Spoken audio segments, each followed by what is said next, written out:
So this past week, is audio working? I don't even know. Nobody's here. It's the holiday. It's Saturday. So I don't even know what works. And this past week, I just been hanging out at the casino, and it sucks because there's nothing to do. Here's what happens with holidays. Everybody's with their family. So in the couple days leading up to Thanksgiving and Christmas and New Year's, nobody's watching. And so there's a conflict between the amount of energy and effort that was required to go into producing a show versus what's being done, like how many people are watching. And so it's tough because, to the dedicated fans and viewers of your show, you're like, those are the ones who deserve it the most, that we're going to make sure we work through these holidays. And then your family.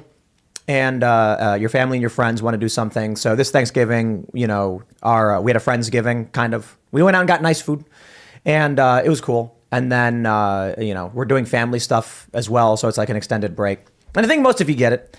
So we took off Wednesday, additionally, Thursday and Friday. I think last year we did Thursday and Friday. And the challenge is nobody's working, and you can't really expect people to work through it. But even if you want to, it's like, what are you going to do? So, I'm not going to go to the employees at Timcast, the writers, and be like, guys, we have to work through Thanksgiving. No. Like, go be with your family. I think about why we do any of this, and why do we do any work? And I was talking about this last week with, fighting a bear. And then somebody was like, Tim thinks you can kill a bear by shoving your arm down its throat. And I was like, it was a joke. It's based on like a story about a guy who killed a wolf that way. But I'm making a point, like, why would a man want to fight a bear? If the bear is chasing after him, he can flee, he can run away, he can try to escape. But what would make a man be driven to fight a bear is to protect his family, the people he loves and cares about, or, and that could be his community. It could be his neighbors. And so without community, without family, like, what's the point of all of this anyway? And so what it comes down to is like, it's Thanksgiving, man. Go do your thing, go be with your family. Because this is the time of year where all the hard work pays off. That, even if you're arguing with your family about politics, this is the time where you get to reap the rewards. Not everybody, of course. And the world is far from perfect. But then we get a month from now into Christmas, and it's like, I like Christmas way more, by the way. And then New Year's. And so it's like, it's also really difficult to book people. And so I'm just like, we're gonna take off Wednesday. We didn't want to. We were going to have Elad Eliyahu on the show, so apologies, Elad, that we had to cancel and you couldn't come on. But it's just, Luke was going to see his family, and a bunch of people wanted to, so it is what it is. But it's perfect time for a bunch of drama.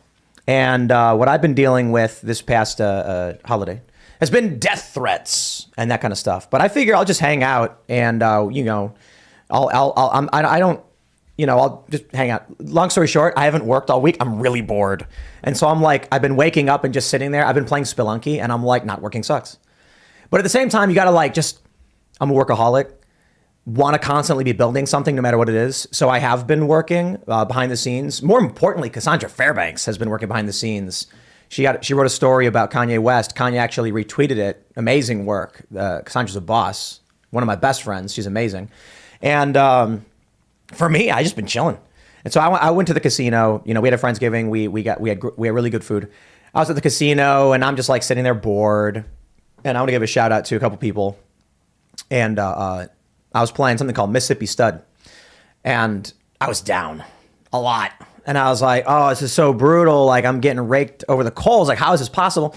And then this dude on the other side of the pit, he's like, Tim, what up? I'm like, oh, hey, what up, man? And then I was like, you doing good over there? And he was like, yup. And I'm like, I'm getting killed. And he's like, come on over. This was one of the coolest days ever. So I shout out, guys, you know who you are. And I went over and sat next to him. We were playing 3-card poker. And I decided to play 2 hands. I think it was like a $10 minimum or something. So it's like, you're basically with the bonuses spending like $25 per hand. And then I got like 2 straights. And so that's bonus. It's like, you end up winning like $70. And I'm like, what? Or no, I think you win like 100. And then, what is it? You get 10, 10, then what is it? $30 and then 30. So 60, you get like 80 plus your bet back. And then, this was the craziest thing. I got a straight flush. I was like ready to leave. And I'm like, guys, it's so late. This was awesome. I'm breaking even. And then I put a quarter down on on the Pair Plus bonus, $25 a quarter. That's what they call them in the casinos. I know it's kind of brutal, right? $25, it's a quarter. And a straight flush hits, and that's $1,000. And I was just, it's never happened before. I've never won that, like, I've gotten big wins before, but I've never gotten a straight flush like that. So all in all, I was like, well, high five. And then tossed everybody a black chip because I'm like, I'm not here to, get rich. I'm here to have fun and hang out. And like, I'm super bored on the holidays. So, one of the reasons I'm just trying to chill and forget about everything is that over the past, week and a half, there have been just a copious number of death threats. And people are posting what they think is my address, and it's not. And posting pictures of what they think is my house, and it's not. And I'm like, how do you deal with that? Elon Musk has started banning a bunch of these Antifa accounts finally. And now they're all freaking out. They're like, Andy, no, is getting us banned, and Elon's siding with the far right. Blah, blah, blah. But they're posting like it's a meme of like a little duck with an address, and they think it's where I live, and I don't. And they're posting a picture of a house, and they're like, look at this house. And I'm like, the craziest thing is, the picture they're posting is like this tiny little, like, it's crazy. They're posting this like tiny little house, and I'm like, guys, like, that's not my house. But they're tweeting that, and it's like, I think there's been like dozens of stories written about me because I called out inappropriate behavior targeting children or whatever. And I kind of feel bad that I'm even getting mentioned in the same phrase, in the same sentences as Matt Walsh, James Lindsay, or Libs of TikTok. I'm like, guys, I tweeted one thing. Like, I do not regularly talk about this stuff. I don't focus on it. I am not the leading activist calling it out, but we talk about it. And I'm like, I do a series of tweets where I'm like, stop calling for violence. Like, it's really bad. And they wrote me into it. So it's like, all right, fine, whatever. I even had some like dude call me. And so this has been a big bit of drama for us, I guess. My attitude always is, I just ignore it. I live in MAGA country. Some people actually have a general idea of where I'm at, but we say we're in the tri-state in West Virginia and Western Maryland. And so they think they know where I live, but it's like, the crazy thing is, like, they're going to get somebody killed, and it's not going to be me. And that's the scary thing, because I don't want someone else to get hurt, but they don't understand that there are ways of protecting where you live, and really, really easy ways done by like every single, like, not even rich people, just like a lot of people will, take precautions to protect their private information when it comes to their houses, if they're like, to varying degrees. And it is what it is. But so this has been my week, and I've been thinking about philosophy a lot. So I decided, I'm sitting here bored. I can't just sit around playing Spelunky and then maybe hitting at the casino again. And I'm like, I don't know what to do. And I'm just staring at my computer. And I was like, I've been thinking about philosophy and relationships and the threats and like what they mean and why they come. And, obviously my family is really, really worried about the threats. And that's what they want to happen. So congratulations, you got that. But I'm not.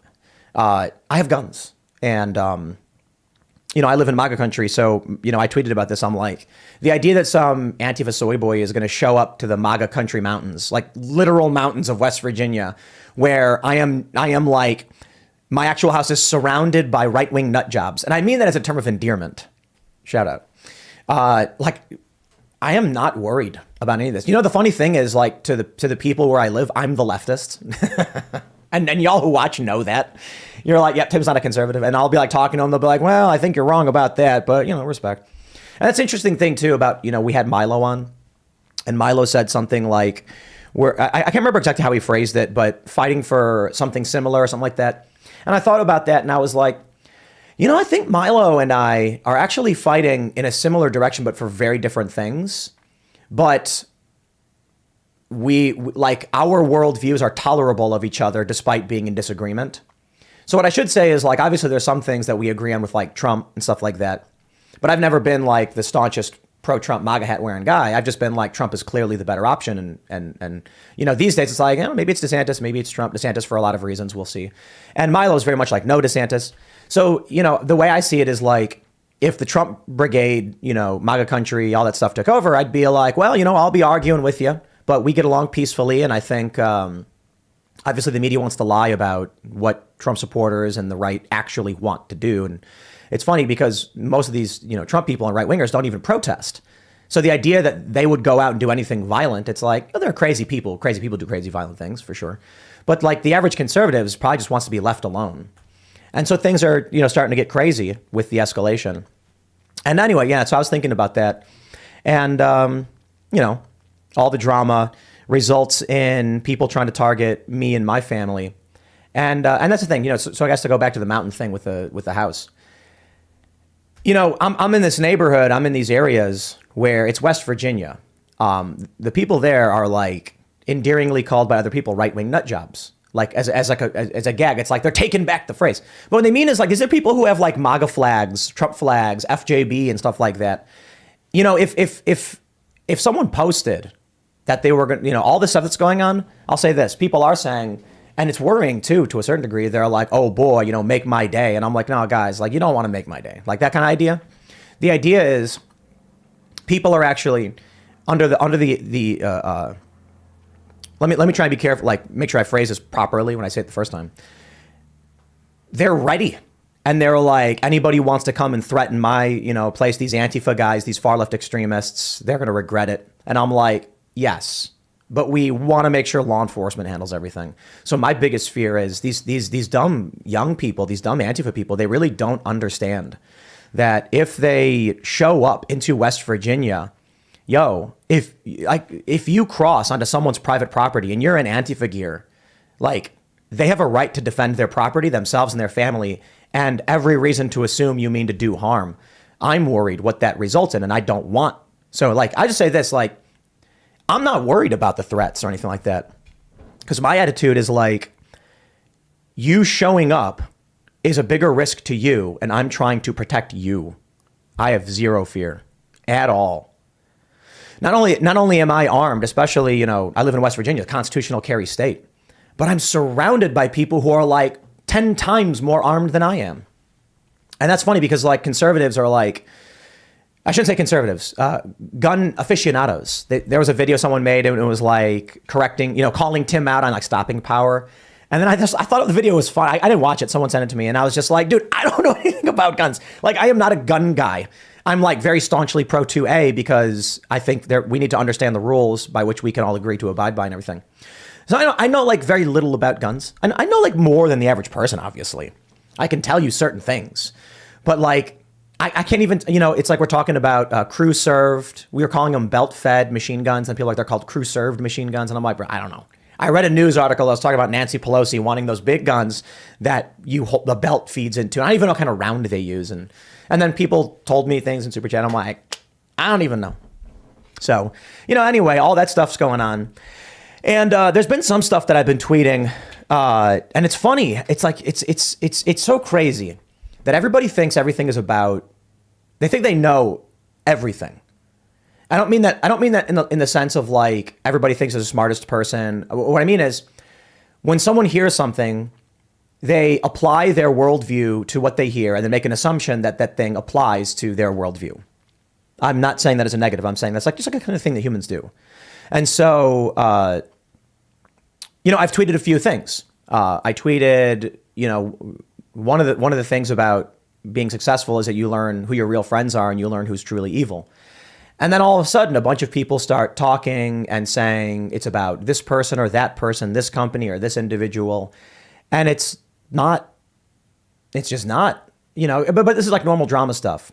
If you're watching a particular channel or a person on Twitter and they say something and then I say something in a broad sense, like let's say you follow a person named like Guy Fawkes on Twitter. You follow him. He has the same name as Guy Fawkes for whatever reason. And he says, Tim, you're so dumb. And then I tweet something like, man, when you get successful, you learn who your real friends are. Everyone's like, whoa, Tim's talking about Guy Fawkes. It's like, no, I mean, I might be, but probably not. Because, some people point out that I avoid drama at all costs, and they're correct. So, I'll talk about drama, and I'll talk about my worldview, and then I'll talk to the people in the chat. I don't care too much for, I don't want to make this thing like a specific super chat thing. We do super chats like with IRL mostly because they're static, they stay there, and I respect that people are putting up money because they want their comment to be seen. We can't read every single thing, and sometimes I read regular comments or whatever. But Anyway, so I'll answer questions and we'll just talk about whatever, and I'll answer whatever. And I was thinking, we could talk about. I just thinking about philosophy. There may be something in the works that could radically, it would be crazy for us, dangerous for us. We're looking at expansion of this company, and there's milestones that happen where it's like, if we make this move, it changes everything. And then I take stock of where everything's come from and where it's at now, and all the hardships and everything that happened along the way. And that's why I say, like, you really learn who your friends are. I was thinking about, actually, I was in the casino, and they were playing Mo Money, Mo Problems. That's a classic song. The more money we come upon, the more problems we see. And then I started thinking about Elon Musk. Elon Musk announced that he's going to be, how do you phrase this? Granting general amnesty on some point next week or something like that on Twitter. And I'm so excited. I really am. Shout out to Carl Benjamin, man. That was something truly amazing. And it instantly made me be like, okay, I like this Elon Musk guy. Because Carl is the guy. People say stuff like Tim got his start because of Joe Rogan. It's not true. Carl Benjamin. Shout out to Sargon. He's a good friend. He's a good person. He's very intelligent, and I learned a lot from him. And I mentioned this before. I left Fusion, this ABC Univision company, and I had like 20,000 subscribers on YouTube just because I had a small following, and I was making videos. And then I had a big success by going to Sweden. And then afterwards, it like tapers off. It was like a big spike in the news, and this stuff happens. But it was Carl who asked me to produce a segment for his channel, and he had 300-something-thousand subs. And I was like, bro, I don't know what to say. Like, I just was walking around Berkeley and filming what was going on. And so I made this video that ended up doing really well. I think got a couple 100,000 views. And then I think that might be what pushed me over 100K. I'm not sure if I remember exactly. You can probably correlate the date the video was published, but it was a huge boost. I remember like looking at the real-time subs, and I'm like, I'm gonna get a silver play button. And it was Carl who started watching my coverage and thinking like, this guy's like actually trying to do journalism and be fair. And then we became good friends, as good as friends you can be for a dude who lives in the UK. And but we hung out at several events, and it was really awesome. He got banned from Twitter, and then Elon brought him back, and I'm like, this is amazing. So anyway.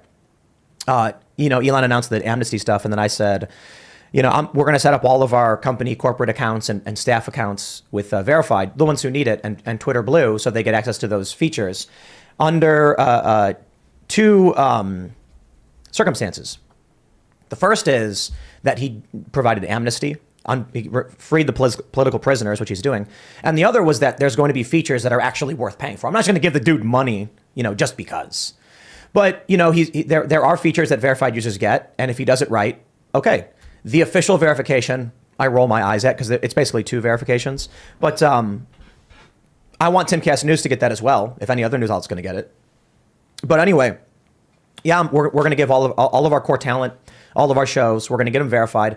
And so we'll probably end up spending, look, if we have like 30 accounts, a couple $100, $200, $300 maybe, per month, on this infrastructure for our company. And it's a decent amount, but it doesn't break the bank in terms of the infrastructure costs we have elsewhere. Yeah, like financial transactions, that's a hefty cost. But parallel economy is absolutely amazing. And aside from being anti-censorship, so for those that aren't familiar, when you're a member at timcast.com, it's parallel economy, which is Dan Bongino's company. The rates are lower. It's just better.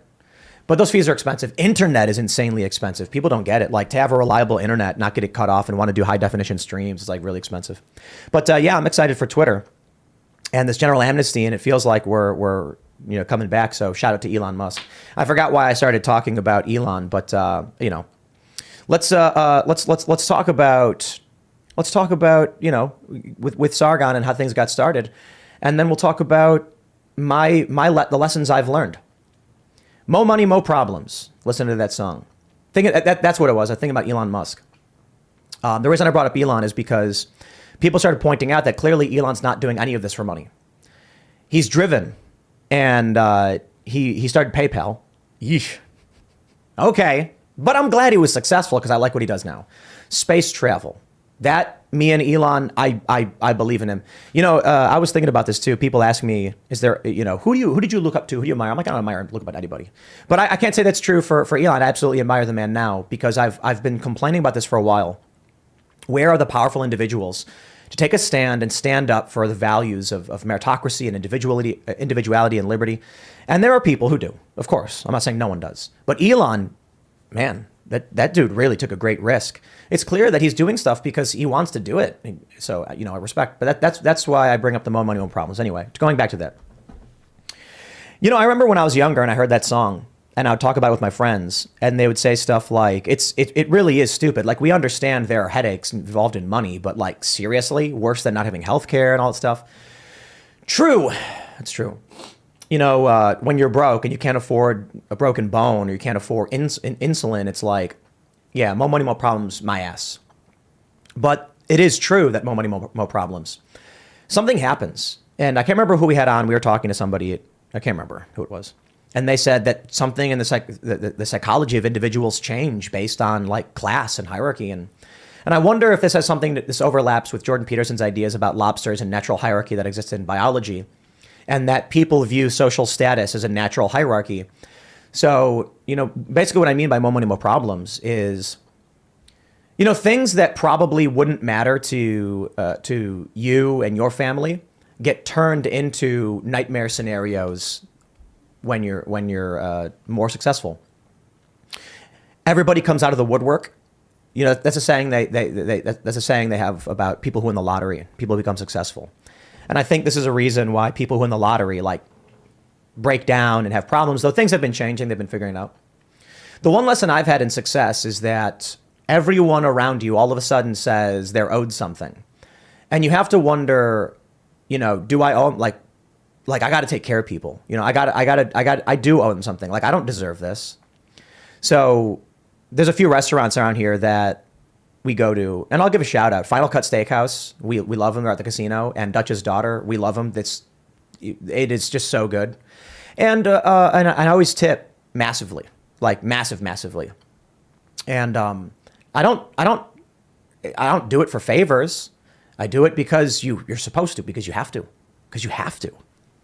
and because we can. Because if you can't, then you don't. And so that's one of the most frustrating things about life. I go to a restaurant, I tip really big, and they say, "You're so great to us, you're always welcome." And I'm like, it shouldn't be that way. Like, my ability to do a big tip it's proportional. A middle income family that wants to eat at a fancy restaurant that one time, that's who I think should get the real praise. You're making $50,000 a year and you want to go to a place that's like $50 a plate. And it's very, very hard for your family to do, but you really want something nice for your family. So you do, and you're treated just like another customer. I don't blame the restaurants for this. It's just the way life is. And then I show up and I have this big company, and with all of your support, we've been so successful. And so I'm like, I have to make sure I'm giving back, because like, who am I to deserve and be above? I hate elitism and all that stuff. But then you get treated better because people like that you give them money, and I get it. That's the reality. You get a problem with American Airlines. Here's a story. I have executive platinum, with American Airlines, and the flight gets canceled.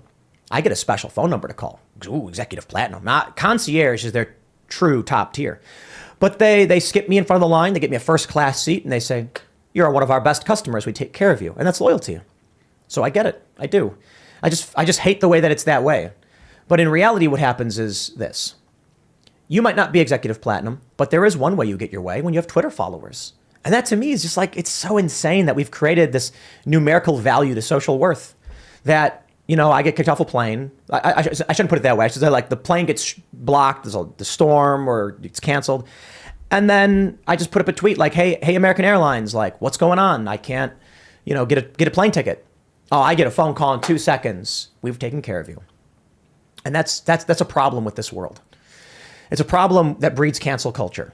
They're scared of 1.4 million followers on Twitter, that I could say something nasty about them, and then they will be hurt by it. And that freaks me out. They should just want to do right by their customers, and we should just have to recognize that, like, we wait in line. You know, that's community. You got here first, man. You know, do your thing. But I guess the reality is that some people are more important than others.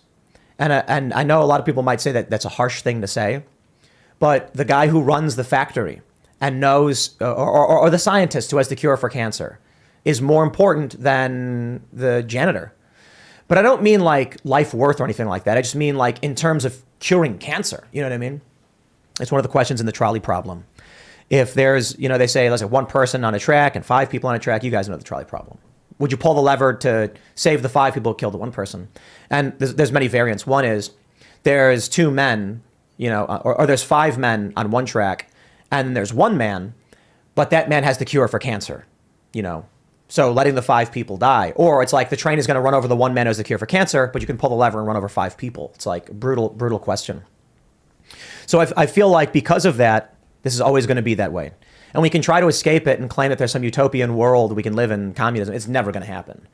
Because some people will just work their fingers to the bone.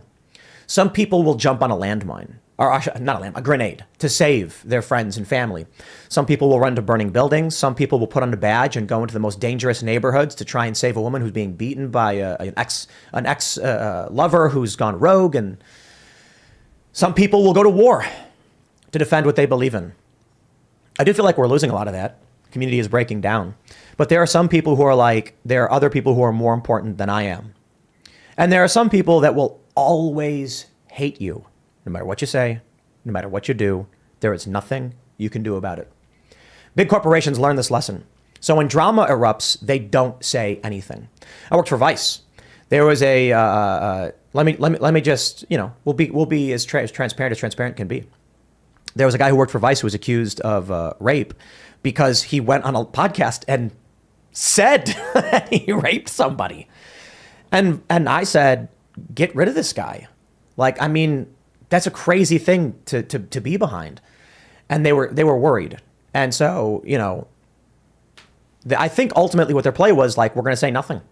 It was like, he claimed it wasn't a true story, that he was trying to be edgy on a podcast. It has nothing to do with the company at large, and why should they be involved? So just keep your mouth shut. This is the number 1 PR strategy. Never address conflict, controversy, or drama. So I've been involved in some lawsuits. I don't tweet about them.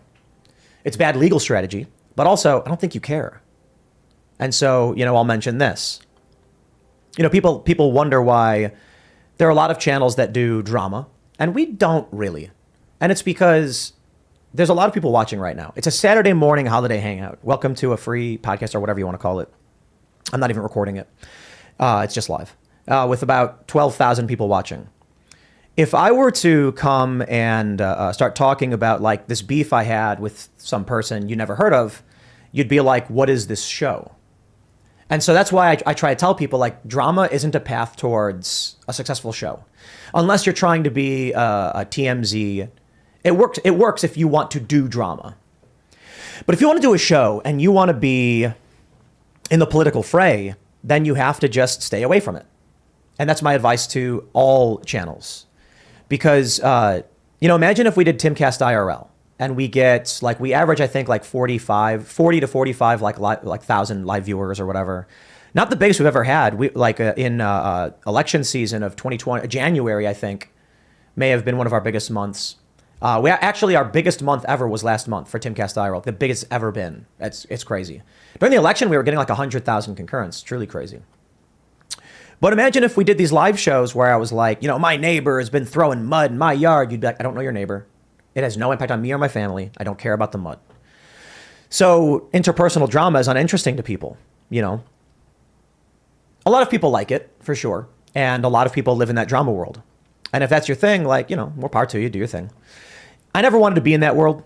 I just feel like there's so many, your life is being negatively impacted by deep politics and cultural issues. And I want to talk about those things to try and make the lives of everyone better. But there really is a simple reason for a lot of this. And Elon Musk tweeted, what are your thoughts on the culture war? How could I condense my thoughts on the culture war into a single tweet? So I said, we need more people. More people means more specialties, means better technology. We need space colonization. The left is a chaotic, destructive force with no goals, the right, with its own issues, is more likely to advance us to becoming a spacefaring people, and that's extreme, and we need that. I think Elon Musk understands that, considering he's building Starship. SpaceX is, one of his biggest, I think his biggest project, and I think that's fantastic. I think we want to be great colonizers. I think the Europeans did tremendous good for the world by colonizing. I think a lot of dark stuff came along with it. We don't ignore those things, but if you want to look back and just judge everyone as evil as with all the things we now find to be wrong or evil versus what back then was considered acceptable, it's like it's a never-ending cycle of hate and violence. No, what we want to do is say, what were the good things? Those are the things we want to persist. So colonization, I believe, was a tremendous force for good on this planet. A tremendous force for good. Despite the fact that it came with a lot of bad that today we recognize and say we reject. Space colonization is the next tremendous force for good with, as far as we know right now, limited opportunity for atrocity. In that, sure, Avatar might happen where, the global Earth military goes some planet where there's a bunch of tribal level, blue cat people, and then we colonize them or whatever. But it's just that's such a human perspective based on human. No, what's probably going to happen is we build pods with self-sustaining biospheres on certain planets, or we start mining asteroids. Maybe we build massive space stations with, we figure out how to do a biosphere system perfectly. We figure out how to synthesize. So that's what I want to, that's what I want to see for us. The left doesn't do that. The left hates this. The left wants less people. Less people means less technology. Less people means less specialties. That means we just stay. And that's the end of it. And for what purpose? I believe the purpose of humanity is to develop, expand, create, to organize free energy into complex systems. That's why I do what I do, for the most part. So, I can go back and talk about the origins of everything and try and get on track, but this is just me talking about random stuff as it seems. But let's go back in time, and I'll tell you, how we come to this place. I was working in. Here's the origin story for Timcast. Grew up in Chicago. Everybody listened to hip hop. Started listening to punk rock. Friends got me involved into it. I played drums a little bit. My mom got me a drum set. Played drums. Actually, shortly after this, family opened a cafe. Cafe had live music, acoustic folk. Some famous people came through. Business didn't survive, went under after a couple of years. Sad day for my family, because we were lower class, I think is the way you put it, just below middle class. And then, and I don't think it's fair to say middle class, that we lived in the south side of Chicago. But people often try to claim it was middle class, despite the fact that we lost our house to bankruptcy and stuff like that. And I'm like, but you call it whatever you want. I'm not going to pretend, I don't know. You call it whatever you think it is. So I got into The Offspring, punk rock music. Boy, are they a letdown now. And then with that, skateboarding started becoming more popular. I started rollerblading. Everybody rollerbladed. Started skateboarding. Skateboarding got me introduced to skate punk, which got me introduced to heavier political punk, which got me introduced to more punk scene individuals, but I was never super into the hardcore punk scene. Got me involved in politics. Was on the internet the whole time. Started reading the news, and so I've always been reading about this stuff, being political. So when I get older, I start going to protests. When I get older than that, I try to figure out how I can do something that's going to have a positive impact. One day I meet a guy who's campaigning he's canvassing for Greenpeace, and I ask him is this a job that I could do? Because he was explaining we're out here, we get paid, and we're changing the world. And I got hired. And, I worked there, and I worked really hard. And within a week, I became one of their best fundraisers, signing up new memberships on the street, getting between 6 and 8 new members per day when the quota was 1, if that. And then I ended up moving to a different nonprofit, ended up becoming a nation's best fundraiser. And I thought I was doing all this good. Ended up leaving. And for a variety of reasons, a couple of years goes by where I was doing odd jobs work and stuff like that. Ended up in Los Angeles, did some campaign work for, it was called Environment California. Ended up doing the same fundraising organization, nonprofit, did fundraising for the Human Rights Campaign, did that. And then I decided to quit, got another job. And the reason for it was what I found with these nonprofits is that I thought I was out there actually, fixing these problems and changing the world. And I wasn't. It was political power stuff. Often you'd be lying and they'd trick you into lying. And that was the craziest thing. They'd give you scripts to read and the scripts would be wrong. They'd give you excuses to justify certain things. And then eventually I was just like, I look into this and I'm like, what? I trusted them. And so I didn't want to do it. So I went to stay with my brother in Virginia. Then Occupy Wall Street happened.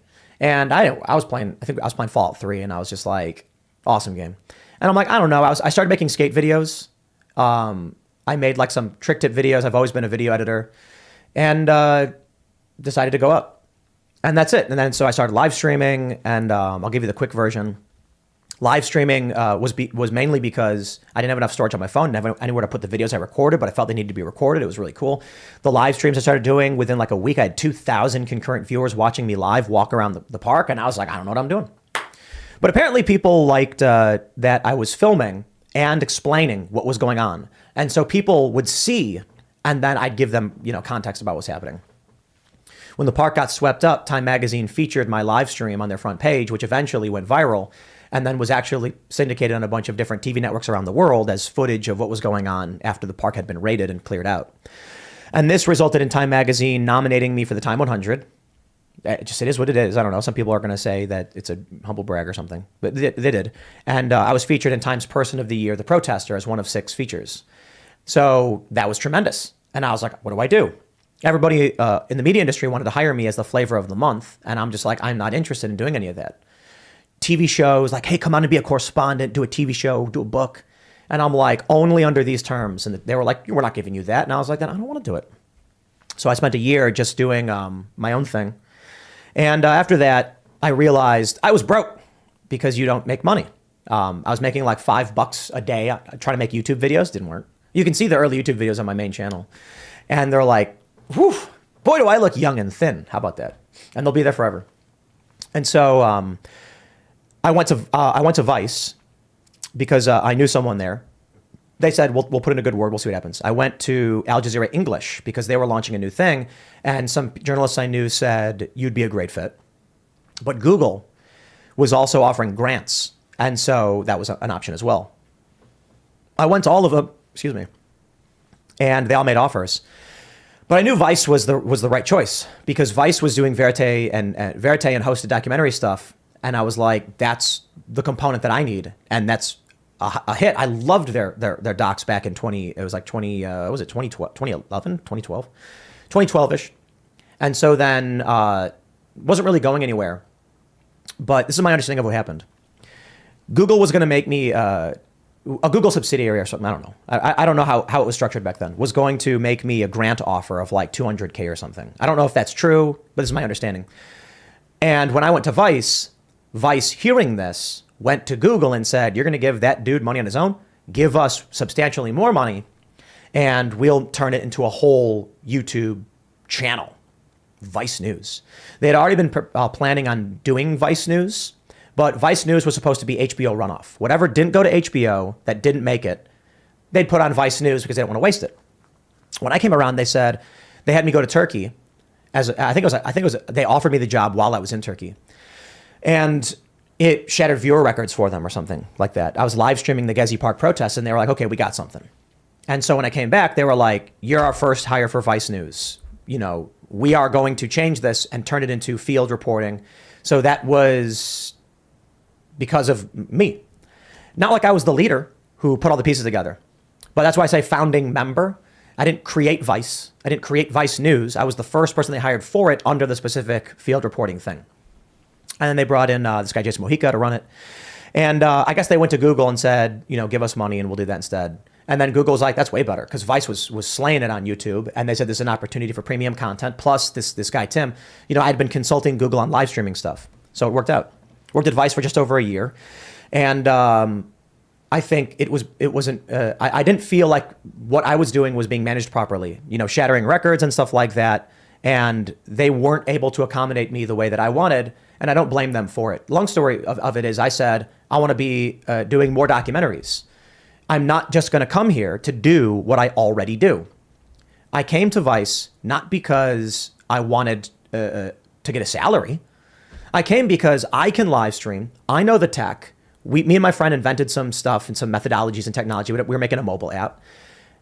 I need to supplement that with something longer term for in between breaking news spikes. And that's where Vice can help me. You guys don't know how to do the live stuff. I do. I'll bring in a team. I don't know how to do the documentary stuff, but you can help me get to that point, which they did to a certain degree, but not enough. And so when Fusion came along and made me an offer, I took it. And Fusion paid me. I went to Miami, and I was sitting with the CEO and the president. I think it was the president. And they offered me $250,000 a year plus $200,000. No, it was $100,000 sign-on bonus. I think it was like 100 or something. And then I was just like, I've never seen so much money in my life. You know, gutter crust from Chicago, right? And so I said, this sounds fantastic. They offered me a budget to produce my own thing, to hire my own people, basically doing everything I do. And they said, we want you to do what you did for Vice and do it here. And I said, absolutely, I can. And then this was funny because the CEO, he's like, I said, look, I'll tell you this right now. You sign a check and hand it to me? I say yes. If I go back to New York, I'm not interested. Like, I just don't care that much about the money. You know what I mean? Like, but here's what he did. They said, I think I went right to their office and he goes, I'm going to round you up so that you net 100. And so he added like 80K to the check. Basically, it was like a 100K check would come out to like 60. But he was like, no. You know, what is it net? Am I getting it wrong? Net. So after taxes, you put 100K in your pocket. And I was like, man, you know, so I took it. And I had a contract for them. They wanted 3 years. I said 2. Within like 6 months, the company decided they were woke. And that was crazy because they had this picture, it's a graphic on their wall at their office in Miami that said, we will not be partisan. And they wanted to create what they called nice Vice. They wanted to do documentary stuff. They wanted to do what Vice had done, but they didn't want to be gross. They didn't want to be too edgy. They wanted to be young. They wanted to be something new for a younger generation that hit on what Vice was hitting on without doing the whole sex, drugs, and rock and roll. So young people speaking in an authentic way, on the ground reporting. They had a show that they were going to launch that was going to be similar to Vice on HBO. I think it was called like Outpost. I can't remember what it was called. And then within 6 months, I guess what happened was, I could be wrong, 2 things happened. Their social media marketing guy said that the largest driver of traffic for the website is suburban moms. And the best content we've done has been social justice. And so they went, there it is. That's the angle. We found our path to success. It could be because of investors, parent companies. They maybe said, look, we've invested a lot of money in you. We want you to go the route of what's working, not some pipe dream hope you have about being nice Vice.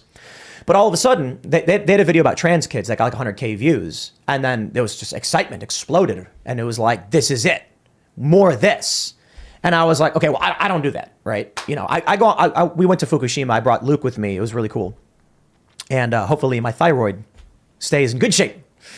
And so the company went woke. And then within like 8 or 10 months, the stuff that I was doing didn't really make sense for them anymore, despite the fact that consistently my content got more traffic than anything they were producing. But the big hits they got, you know, those were woke stuff. Having one guy who can consistently get 40 to 50K views on videos or 100K on videos is good.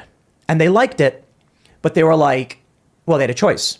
A whole company that believes in a certain ideology that's had a few videos that have cracked 1 million, or the guy who's getting a consistent base of views. They were like, these bigger videos is where we got to go. Yeah, what he's doing is good. We're getting more of those. Those are hitting more often. He's averaging way more, but these were big hits. So I said, I want to quit. I went to the president, and then there's a variety of things that happened. You know, he said, we're here to side with the audience. I said, I'm not here to do that. I'm just here to report. The videos I've done have done well. We've been really great with social media marketing. It's what you guys need and want. Nice Vice. It's exactly what I was asked to do. And they were just like, meh, you know, too bad. And they told me that this is the new generation. They're progressive and that's the direction we're going to go. And then I said, I want to leave. And the president was like, give us a few months. We'll try and work something out. I think the concern for them was that they did this big PR thing about the Expendables, they called it, because Fusion had hired a whole bunch of high profile personalities, like, you know, high profile. And having me like publicly come out and be like, it's not for me, you know, I'm not here to disparage anybody, afterwards, explaining the bad things I saw, well, that's because they did not just say they would respect it. But anyway, they just giving me, I think it was like 40 grand. Like, it's crazy. But this is the way it works, I guess. One day I get a phone call and they're like, check your bank account. Paraphrasing. And it was like gross 40K. So like netted, I don't know. And they called it a bonus. And I'm like, how do I get a bonus when the company is bleeding money? Whatever. A few months later, I still was not interested in doing what they wanted. And they called me up and said, we're letting you go. Your contract is ending and then we're not going to renew it. And I said, whew, thank you. And I was in Miami at the time. And I knew that I couldn't stick around Miami. The place we had was very, very expensive. And so I had to go back to New York. And at the time, my brother had lived with me in Miami and then he left. My other brother had lived with me in Miami and then he was still there with me at the end. When my brother Chris ended up leaving, we got into a fight. And Chris works here now. My brother Ryan was there with me. Adam Krigler and Nishra were there and they moved. They left. And then I ended up moving back to the New York area. I went to Union City, New Jersey. And then from then I tried to figure out just what I was going to do. And it was like back to square one. So I started making YouTube videos like once a week or something. Went to DC and did a live stream. It made a little bit of money. And I saved almost everything that I got paid for Infusion because I think when you grow up and you're living on the south side of Chicago and you're very poor, you don't need money. You learn to live without and you want for less. Some people the opposite, I suppose. But for me, that's what it was. I was like, I never needed that stuff. I didn't have to maintain it. I didn't have it. I didn't care. Sleeping on a couch was sleeping on a couch. I always slept on couches. So when I was working at Fusion, I'm like, I don't know what to do with this money. This is crazy. The paychecks were like $8,000 every 2 weeks is the most I've ever gotten. And then I was just like, put it in the bank, put it in the bank, put it in the bank. So when I left, I had money sitting around. And I used that to basically just start producing YouTube stuff. And I was kind of like, it was kind of scary. It really is. Because I'm like, that thought is in my mind. It was before Vice and it was after Fusion. I had the same thoughts. Before Vice, I'm sitting here thinking like, the media called me this new thing. They told everybody about how I was the rising star in journalism with this new methodology, with live streaming, with mobile. And I'm not going to live up to those expectations. I'm just some dude who complained while walking around with a camera. And it was just like right place, right time. Like I had a cell phone. Apps existed. I'm a young person. I know the social media apps existed. I just did what was in front of me. And then they sort of put all this stuff about me out there. And then I get scary because I'm like, if this is the end, I have no money left. I can't pay rent. I can't live in New York. What do? Do I move back to Chicago and sleep on couches again? That'll be one heck of a story, I guess. That's the worst possible thing in the world, in my opinion. You're like, they claimed you were so big and you were nothing. And that scared me. And I was just like, so what do you do? How do you ever recover from being the Occupy guy? I got lucky. Some companies said, we'll hire you. And I thought, even if I end up as a social media manager for Al Jazeera English, it's like the career trajectory is happening. But Vice did do some good stuff for me. I did host some docs for Vice. The Kim.com one we did was one of their biggest. It got I think it's maybe I don't know how many views it has, 10 million or something, or it got 5 million overnight. And I was not the most charismatic on-camera host, nor did I know what I was doing, but they knew that I was tech savvy and that I knew a lot about Kim. And so they were like, we're going to have you do it. See if you can make something. And what was originally going to be a sit-down interview turned into this hosted tour of his property, which ended up becoming successful, as much as people were like, this guy's lame to me. It worked out for me and it really, really helped me. And then I started feeling like, I think I'm going to make it, After Fusion, it was the same thing. Only this time I had money. I had money from what they paid. They paid really well. And it was sitting in the bank and I thought to myself, the amount of money I have, I won't have to work for 5 years. And so it's really just now about making sure that I get to the grind and start working hard again. Because if you work hard, you can make it. And then it was 6 months on, I got lucky. And it's partial luck. It's not so much luck. It's not so much luck, but luck is there. Chance favors the prepared. I saw the news story about Trump saying last night in Sweden. I saw conservatives were tweeting about it. And then I said, I'll go. I set up a GoFundMe, I think it was. And I said, or WePay or something, I don't remember. And I was like, fund me, I'll go to Sweden and I'll do daily vlogs about it. And so I immediately started getting attacked by my friends. This is the first lesson I learned in the evil of man, I guess. People I had worked with, people who were my friends, started DMing me saying, don't do this. And I was like, why? And they were like, don't support Trump. And I was like, support Trump? It's like, what do you mean? He's wrong. Sweden is not the way he described it. And they were like, it doesn't matter. Donate all the money they gave you to charities. And I was like, that's illegal. It's fraud. I can't do that. Like if I say, hey, give me money, I'll do X, and then I give the money away. And I was like, what? It was like the first real slap in the face experience, man. I got to tell you. And I was like, I'm DMing these people from Vice that were my friends I had worked with. And I was like, this is what I do. This is what I did for Vice. I went to Ukraine. I filmed that stuff. I went to Brazil. I went to Turkey. I'm going to go to Sweden. I don't understand. And that was it for so many of these people. They immediately started attacking me, calling me far right, like that. And I'm like, we used to get drinks together. You know that I'm like, my politics were I was Bernie politics, you know? But you got to understand, Bernie back then was closed borders, pro-union, some things I didn't agree with, but he was very much working class, you know, bring the factories, bring the jobs back. And that was crazy. But it was Paul Joseph Watson who had done this challenge. I'll pay the room and board for anybody any journalist who wants to go. And I was like, I'm game. And it's funny because it's like, well, you know, like they knew that I wasn't actually going to show some establishment line. So it's like, you know, I assume the attitude was like, I mean, any corporate journalist who's going to go into these neighborhoods. But, you know, Paul, a man of his word, he said, you know, I said I was going to do it. So he did. He contributed, I think, $2,000 out of the 11,000 we raised. I could be getting the numbers wrong. I went to Sweden and we did a daily vlog. It was so much fun. Meeting people. The press was there waiting for me. It was so weird. I'm like, this is crazy.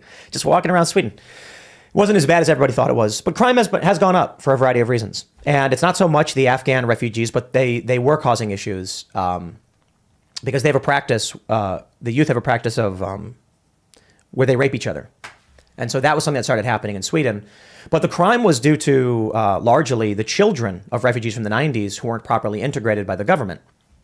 Long story short.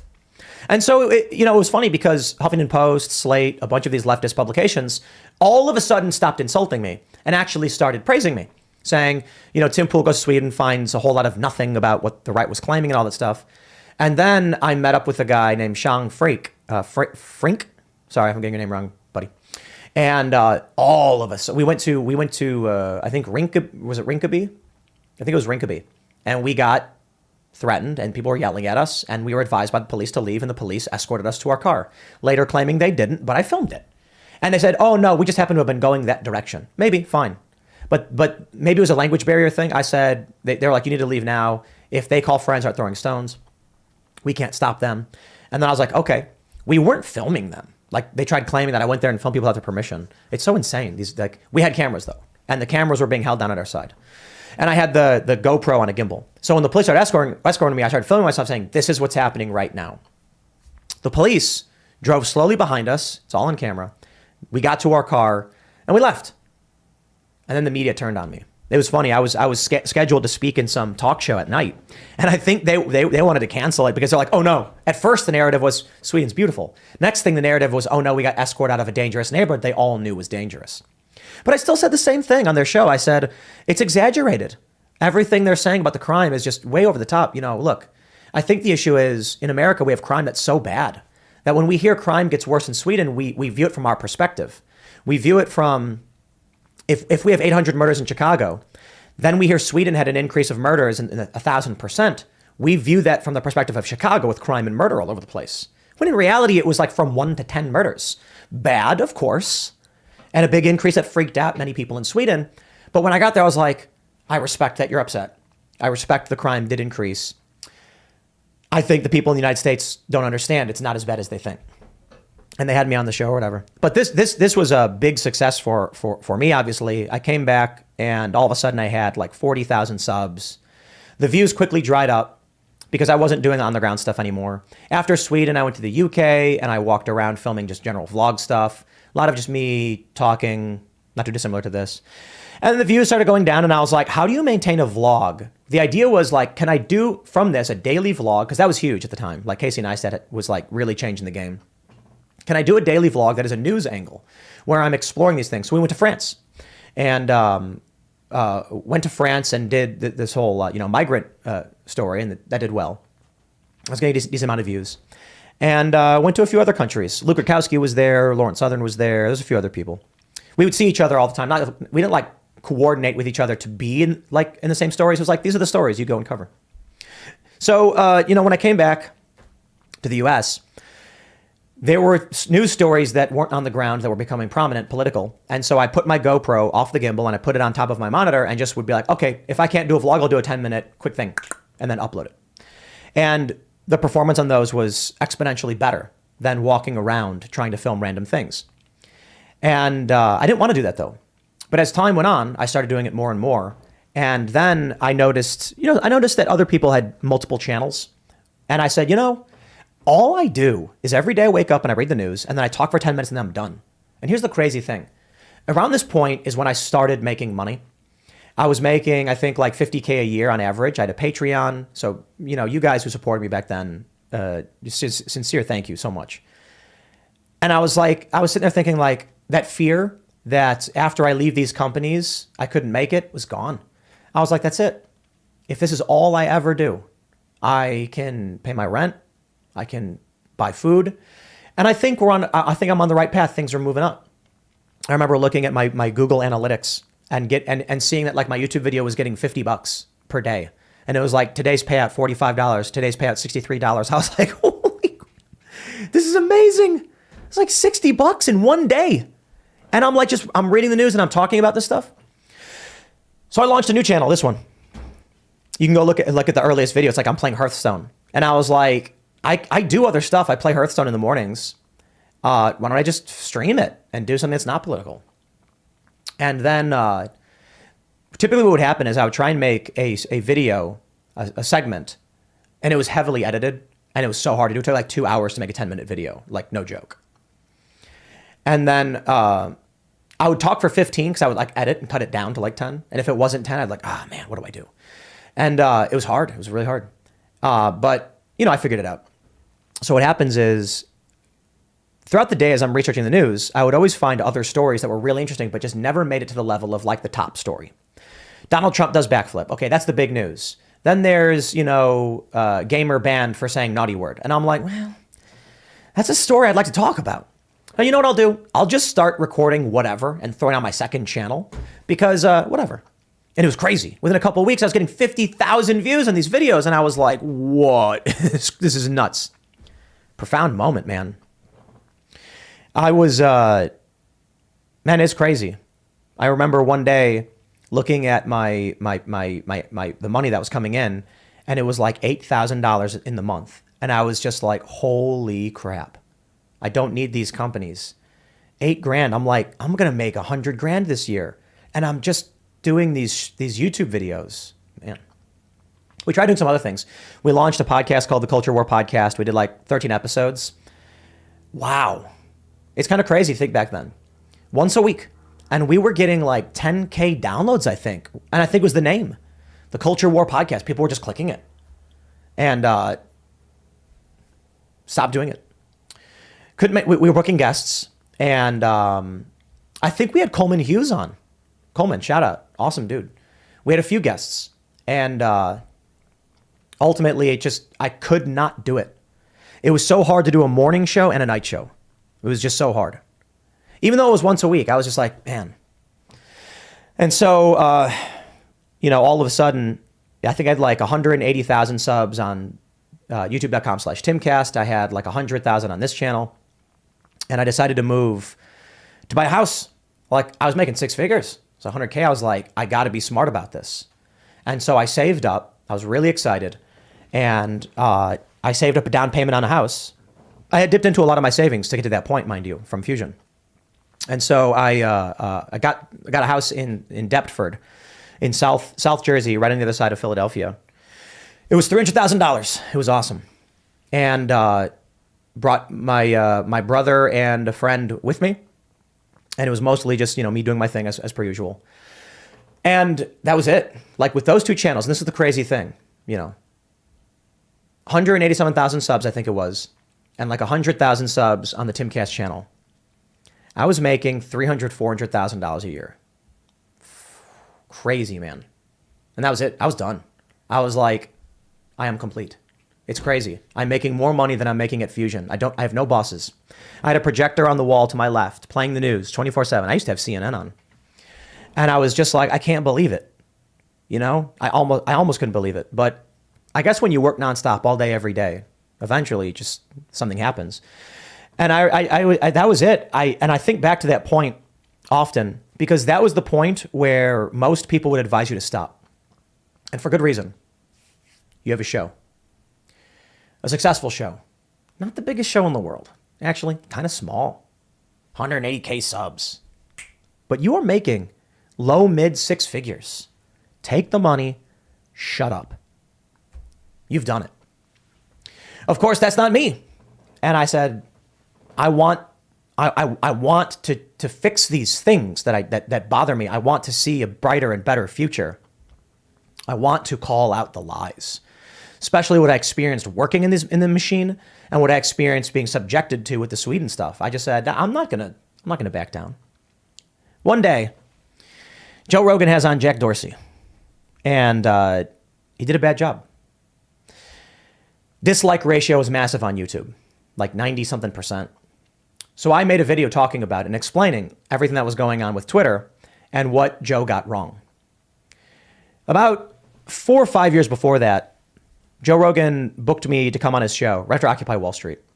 And I flew out and he can't, or I flew out and then he canceled them at the last minute.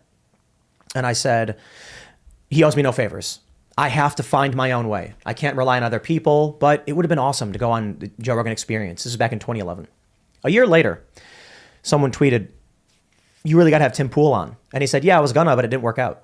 Tim, what do you say? Come on the show. We DM'd. He said, yes, this date, this time. I said, I'm coming.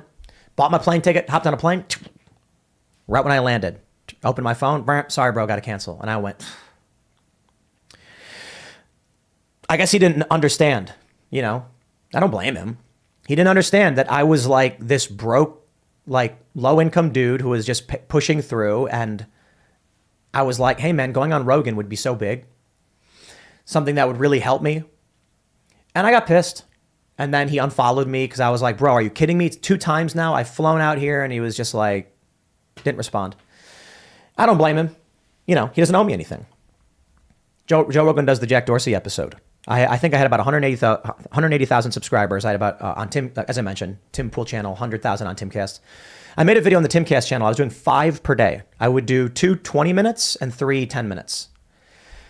And I talked about it. I showed a still from YouTube and it got auto flagged for copyright. And I'm like, bro, that's a couple $100 out of my pocket. Well, at this point, Joe had followed me back. He had apologized to me a while ago. He had said, like, yeah, I'm really sorry about what happened, man. I didn't mean anything by it. And I feel bad about how it went down. I didn't realize, because for him, he's like a busy guy. He's doing his thing. He's got all these guests that are coming on. And for me, I'm like, I'm not a part of his world.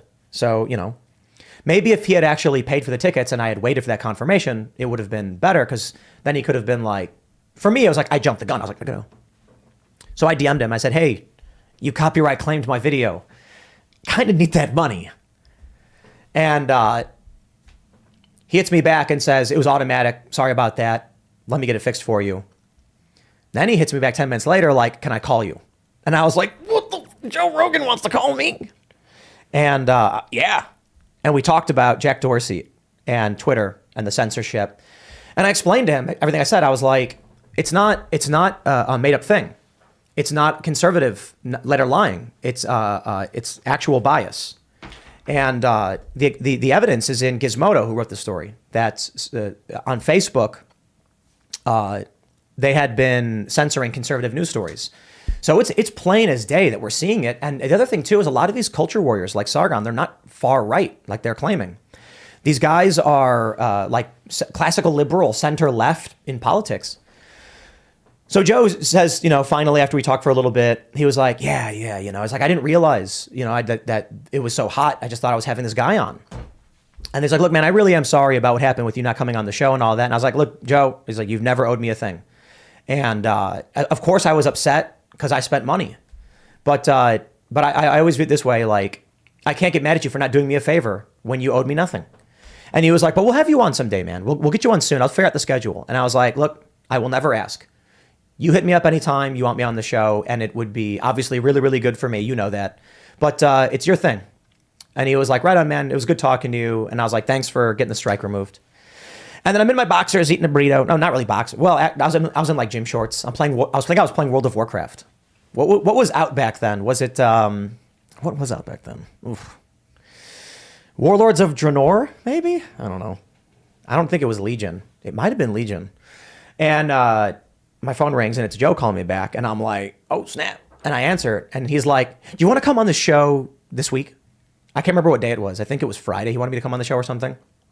And I was like, I look at my phone or the calendar and I'm like, I'd have to leave tomorrow, like first thing, to be able to do this. And that means I'd have to record segments right now and do a double and leave first thing in the morning. And he's like, yeah, we'd have to fly out tomorrow to come on the show. And I was like, let's do it. Let's do it. Joe, you're the man. Seriously. To all the people who helped me out. Joe absolutely did help me out. But I give Sargon more credit. I genuinely mean it. Like, it's obvious that going on Joe's show is huge. I gained massive amount of subscribers. But if it wasn't for Carl in the first place offering me that collaboration, I probably wouldn't have even got on the radar of Joe for him to even have hit me up about what had happened earlier. Because it put me like over 100K. All of a sudden, I was supporting myself. I was making money, and that was it, right? After Carl helped me out, all of a sudden I was like at the point where I was about to break even. That was the big boost. Otherwise, it was once again like, will this turn into I'm just burning my savings and I have to go work somewhere else? So I go on Joe's show. Maybe you've seen it. I was so excited after the show. It got like millions of views. It did really, really well, and I was like. I looked at comparable famous people he had on the show that didn't do as well. And I was like, man, I don't view myself. I'm just a guy. I always say, like, I'm just a guy who's talking to the camera and complaining about stuff on the internet. You know what I mean? Joe Rogan, man, this is what happens. I think this was his plan the whole time. After we get off, after we finish the show out, he's like, thanks for coming, buddy. And I was like, that was so cool. And I was getting hit up and it felt really good. I was gaining tons of subscribers and I was like, wow, Joe Rogan, man. And then I get back to the hotel room and it's like an hour later and he calls me up and he was like, I just want to say, I appreciate you coming on. That actually was a really great show. And I was like, dude, seriously, man, thank you so much. And he was like, hey, don't tell anybody what I'm about to ask you. Don't repeat it. But if I could get it set up, would you want to come on the show with Jack Dorsey? He wants to, I think they're going to bring on one of his top lawyers. And I was like, what? I was like, bro. I was like, I don't know, man. I don't know if I'm the guy for this. He's like, dude, you're a smart guy. You seem to know a lot about this. Like, I think you do well. And I was like, look, I'll do it. But you're kicking the baby bird out of the nest, man. If you want me to stand up to like a tech CEO billionaire and talk about this stuff, like, I would be honored. And he was like, I'll let you know, say nothing, and if I can confirm it, then I'll schedule it. And it was like a month. I think a month from that, maybe 3 weeks. And I'm just sitting there like every day, like, wow, if I got to sit down with Jack Dorsey and call him out. I don't think Jack's a bad guy in a certain respects, but I have slammed him very, very hard for a lot of reasons. I'm lightening up simply because Elon and has talked with him, and I'm willing to trust that Jack was just unable to do certain things, but I don't trust him completely. But so then he hits me up. It's on. And I'm just like, heart sinks, and I'm like, this is going to be crazy. Like, how am I going to do this? I didn't research at all. Like, I should say I didn't study at all. I didn't like read up on anything. I just like, I'm going to go in, and if I can say it, I can say it. And then I went in and I said what I said. And there were certain things I took issue with, namely like the misgendering policy. I said caters to only one particular worldview, and it's an inversion of the conservative worldview. And that's not me making an argument on behalf of conservatives. It's me making a fact statement, a logical statement on the rules. Conservatives say X, liberals say Y, you ban X. That's a bias. And they were like, no, it's not. Did the show. And then that was really big. And then that really helped. I remember like shortly after that, Crowder had me on. Shout out to Crowder. That also was a big boost for us. And around this time, so let me think in terms of time frame. What ends up happening is I try launching a brand because I didn't want to be the figure. I wanted to make something with more people. I wanted something that was like Vice, that could exist on its own, that didn't have to have me reliant on bringing in money. I wanted to create a company that eventually I could pass down to an honorable individual, I'm an old man and it's up to you kind of thing. And that can't be Timcast. That's my name. That was just my Twitter handle. And, I while I was out doing this venture, which I'll just stress for legal reasons, I'm not allowed to talk about, but there are some developments, so we'll see what happens. And some of it's public, you can read about. And, while I'm out there, I started a new channel called Timcast IRL. Maybe you watch the show. Timcast IRL was supposed to be me vlogging again. I was like, let's get back to vlogging. And here was the idea. I can do my show, my Tim Pool Daily Show podcast, and drive around in a van. And then on IRL, I can film the daily goings on because vlogs were very popular. And I was like, I want to make other stuff. I play music. I skateboard. I have friends who do this stuff. There's an opportunity there. I was vlogging before. And, but what I want to do is I want to go places, pull up in the van, the mobile studio, bring out a table, sit down and Timcast IRL podcast. Sitting at a table, people can come up to me, not too dissimilar from what Crowder was doing with Change My Mind. Very similar, probably, in fact.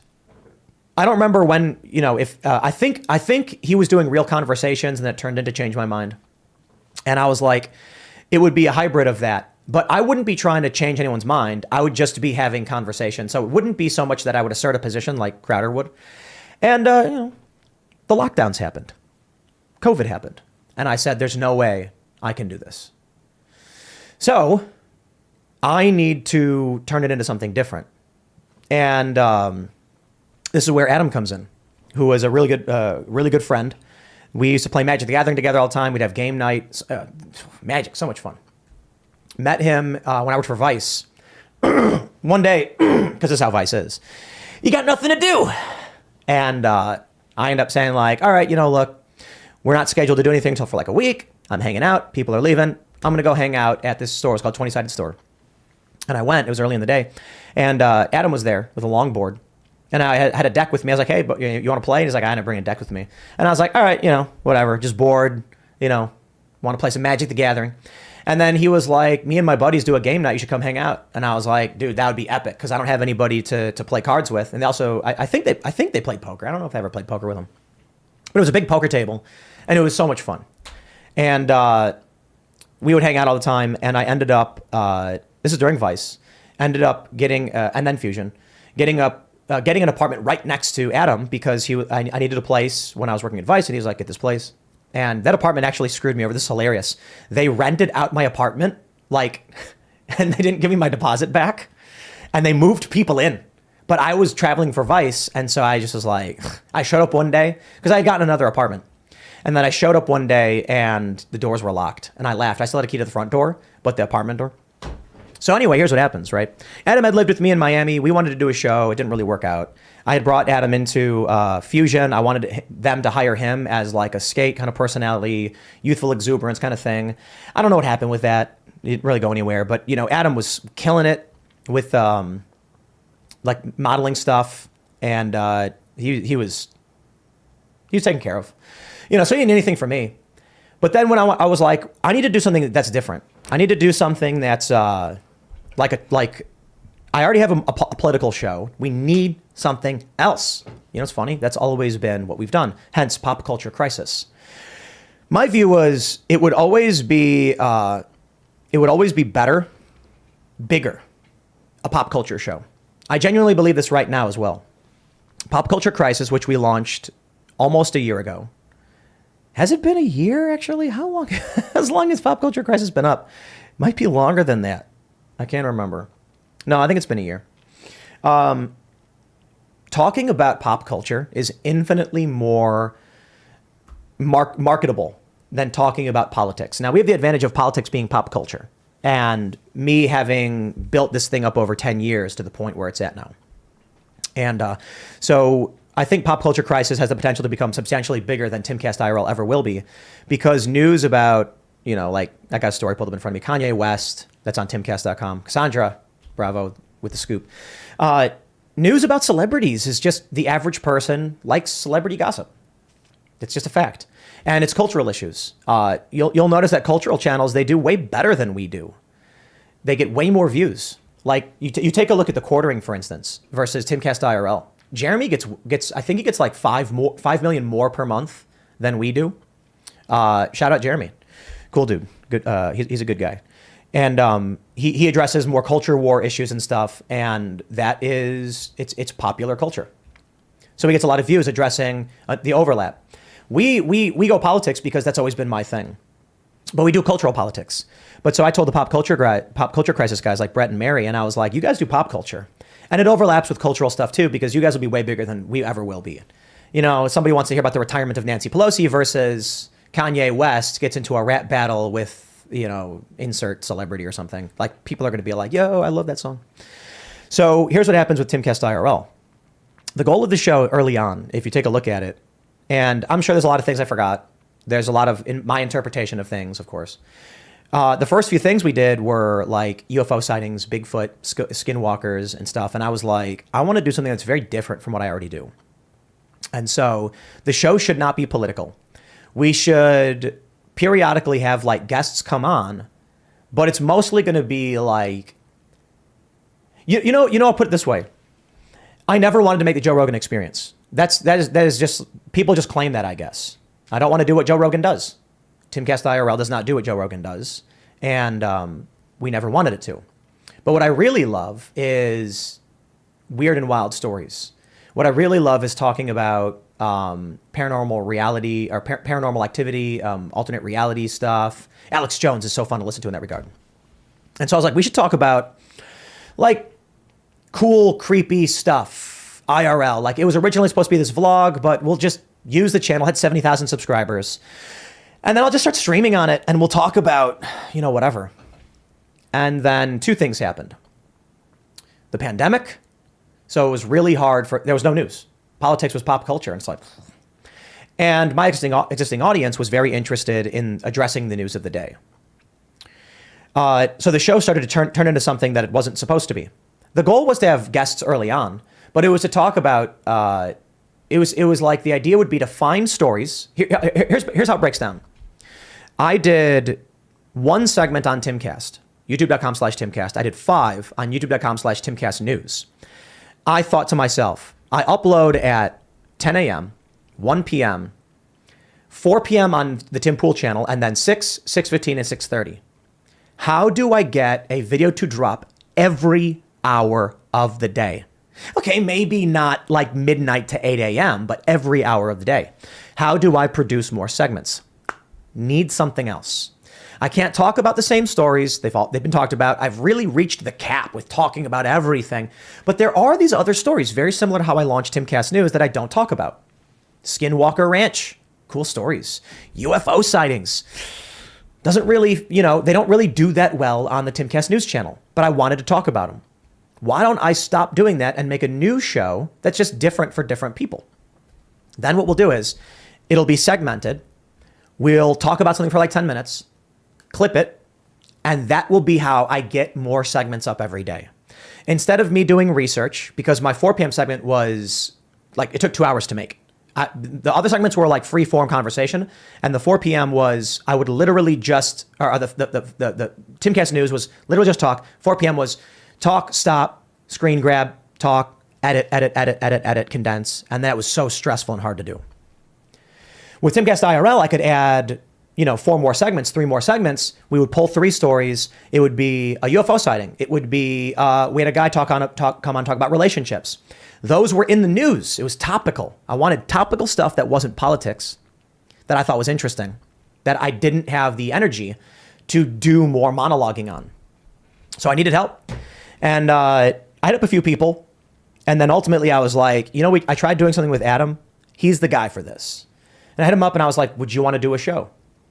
And here's the pitch. Here's the breakdown. Here's what I need you to do. Basically, I do my morning show and then you only do the night show with me. But, I'll pay you a base rate plus a percentage of what the channel does, because the joke I always make, and anybody who knows me knows this, is I'm a communist. And I think that people should get paid a proportion of the product they create within reason. And so the structure that I do with everybody is you will be compensated based on the money generated by your projects, period. I don't believe in doing a business model and where, I'll pay you, X amount of dollars. And then when your book comes out and makes $1 million, congratulations, you've been paid already. Nah, F that. There's no way. And I'll tell you why. They'll just quit and you lose everything. And so I'm more like, we'll cover our costs. We'll take a tiny single-digit premium, but we're going to give you everything. If you write a book, you make yourself $1 million, bro, I don't want your money. I want your books to keep getting written. I want us to have a means to push back. There are problems with that mentality because some people quit anyway. But I don't believe in this. I've been advised by other CEOs and businesses. They say never pay your staff enough that they can quit. And I'm like, no, that's dumb. If they want to quit, they should quit. I don't want them here. And so that's my motto. If you don't want to be here, you shouldn't be. If I pay you a bunch of money and then you decide you're going to leave because you saved up enough and now you got to be here, I'm like, I wish you all the best, man. Congratulations. If you want to be here and the money isn't what matters to you, you'll save your money and you'll do the mission and things will work out. And so at Timcast IRL, we encountered a very serious problem early on. One being the COVID pandemic, and 2 being pop culture became politics. So the show started shifting into this realm in a way that I didn't want it to. And I asked Adam, early on, what I need you to do is when I'm doing the morning show and researching all this news, try and find stories that fit this vein of things that I'm not talking about. UFOs, for instance, or DMT trials, or, dating scene and culture stuff. And what ended up happening was, for whatever reason, I don't know, Adam didn't want to do it. And I think he liked what the show was becoming. We had the soundboard. I have the stream deck in front of me. You press the button and Greta Thunberg would be like, how dare you? How dare you? And you could press a button and, Trump would go wrong. So when either of us would disagree, we'd hit our buttons, wrong, and then we'd counterpoint. It was fun. I firmly believe that if we stayed on that trajectory, it would have been the biggest podcast. I did not want to be the biggest podcast. I didn't want to do a show like that. It was turning into that. But you know what? I was fine with it. I had a conversation early on with Adam of the main problem. And this is just the cold, hard truth. I had promised Adam a percentage of revenue for the channel. But because we were not producing segments that were substantively different from my existing channels, which were getting 500,000 views at this point, immediately at the launch of this show, the viewership on Timcast and Timcast News started to precipitously decline. Because I would put out a segment like Trump does backflip, and then at 6 p.m., I'd say, you ready for the show? Do you have any stories? And Ed would say, no. And I would say, what do we talk about? And he goes, just talk about whatever you talked about earlier. And I was like, bro, I can't do that. I can't double up my segments and just split my views. The people who watched, this is the problem we still have with Timcast today. This is a fact. Often, because this is what it turned into, the 4 p.m. segment, I try very hard to avoid this, will be the biggest news of the day. But so does Timcast IRL, has to be the same thing. So what's happened? The Tim Pool Show's views, way down. The Tim Pool Daily Show podcast, way down. I went to Adam within a month of doing the show and I said, bro, this show's not going to last. I do a morning show. I've worked really, really hard to get to this point. I do everything to make it happen. I want you to get a percentage of the revenue from Timcast IRL. But when we put up two of the same segments, this morning I put up, story X occurs, and then we do Timcast IRL and put up another segment, story X occurs. Instead of me getting 300,000 views, I'm getting 150. And then the segment at night gets 150. And then the revenue is divided, and then you want a portion of that. But that's not what I'm trying to do. And I have a mission. I want to make a brand. I want to challenge the Disneys. I want to push back. And I can't do that if I'm sinking myself by launching a product with a pay structure that is siphoning away from what I've already created. I couldn't do it. That's the truth. And I said, though, this is the structure that we've made, and I'll honor it. And I need you to understand that. I need you to find separate stories. If we make a show that's bigger than my other channels, that's fine. But if we're just already, if it is me relying on my research to talk about the same thing I already talked about with your co-hosting and commentary, that is just a net negative on my business. At this point, I was making about $60,000, $70,000 per month on my two channels, Timcast News and Tim Pool. And I was very excited. I was beginning to look to purchase a building to expand. And we, of course, wanted to launch Subverse, which was a separate company. And then all of a sudden, I saw that my podcast was losing views because Timcast IRL was starting to gain all the views. And I said, this will be the end of what I've been building over the past 10 years. Unless we stay on focus, we can talk about news and politics, but bro, I need you to source segments that I don't do. And if people prefer to watch the stories that you chose over my stories, it's totally fine. But if it's just going to be me doing all the work, coming onto the show, and then giving you half my money, like, bro, we have a problem with that. And so that wasn't the reason why Adam ultimately left the show. He wasn't fired. He wasn't, and he was never fired, in fact. What ended up happening was there were a few instances of, I don't know how to describe it, internal company conflict.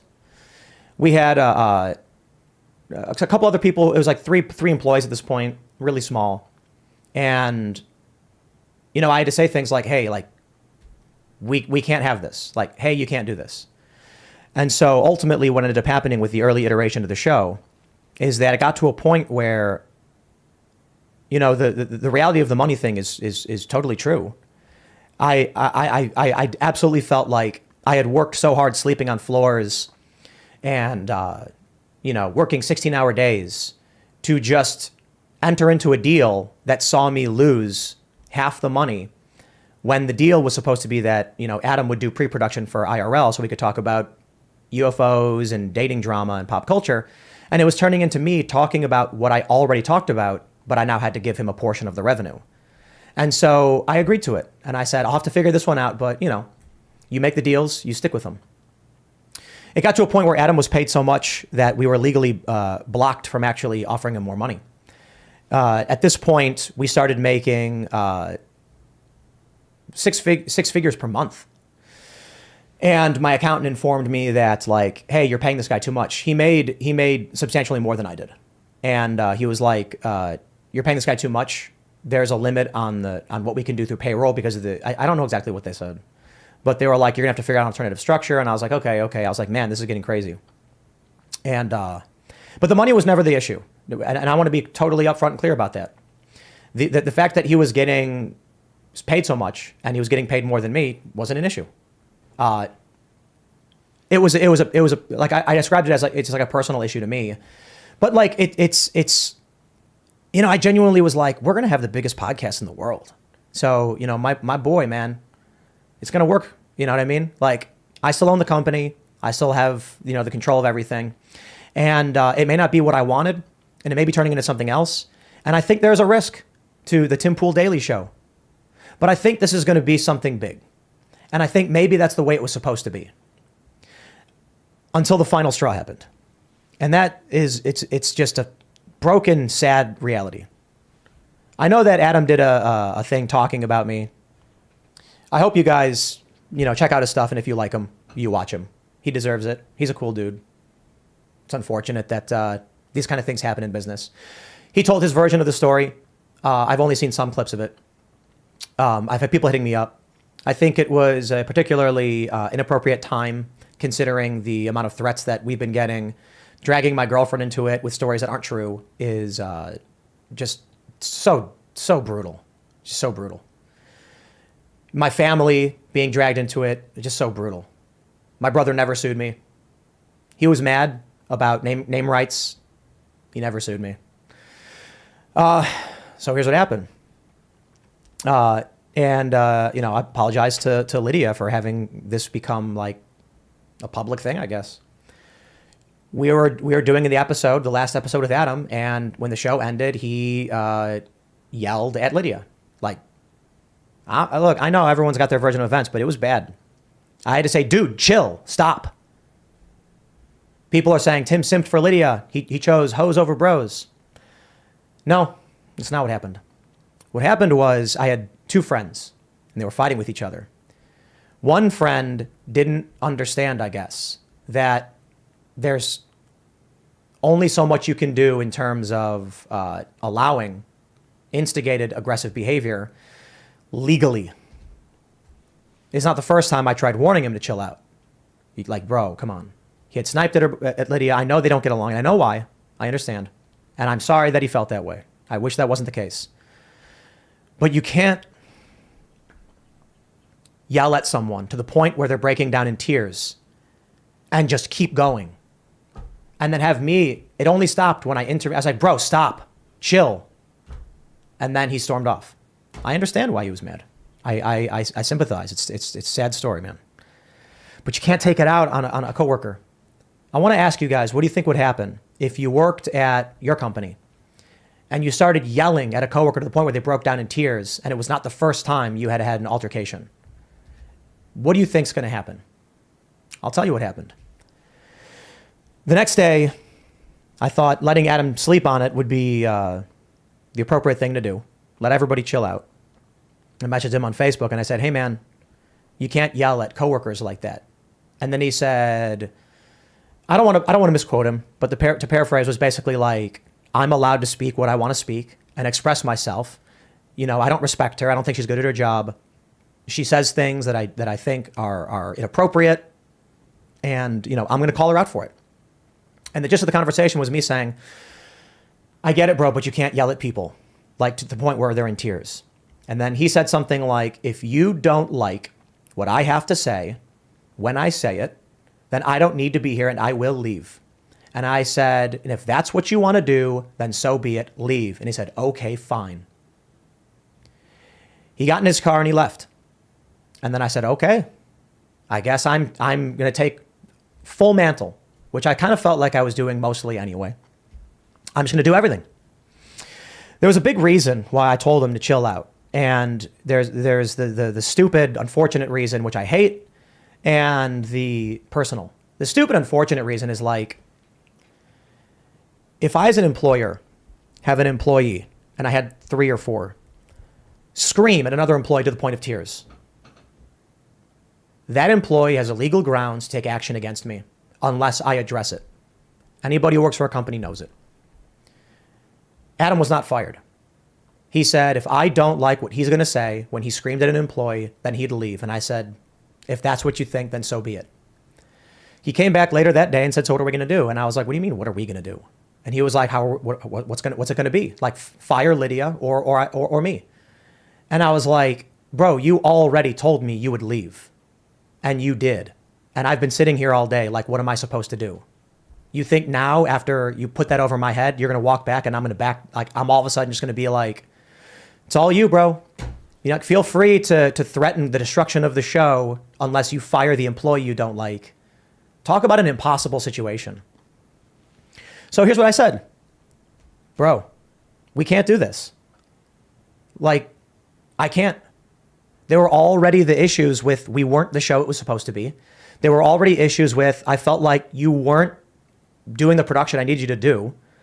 We've already had altercations with you and Lydia to the point where like I have to take action.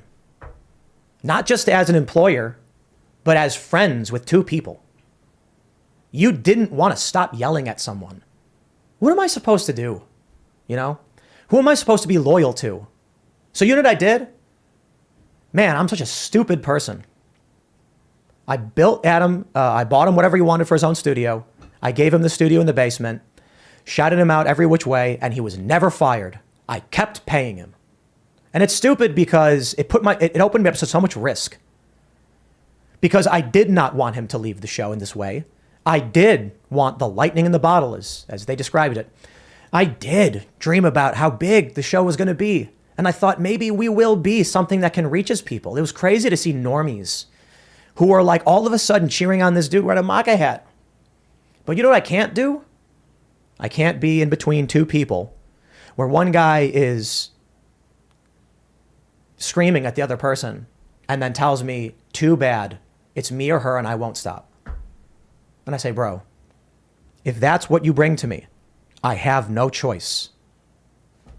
Lydia did nothing wrong other than perhaps be annoying to some people. Bro, you've been starting it. And then you screamed. And like, I want to be good to both of you.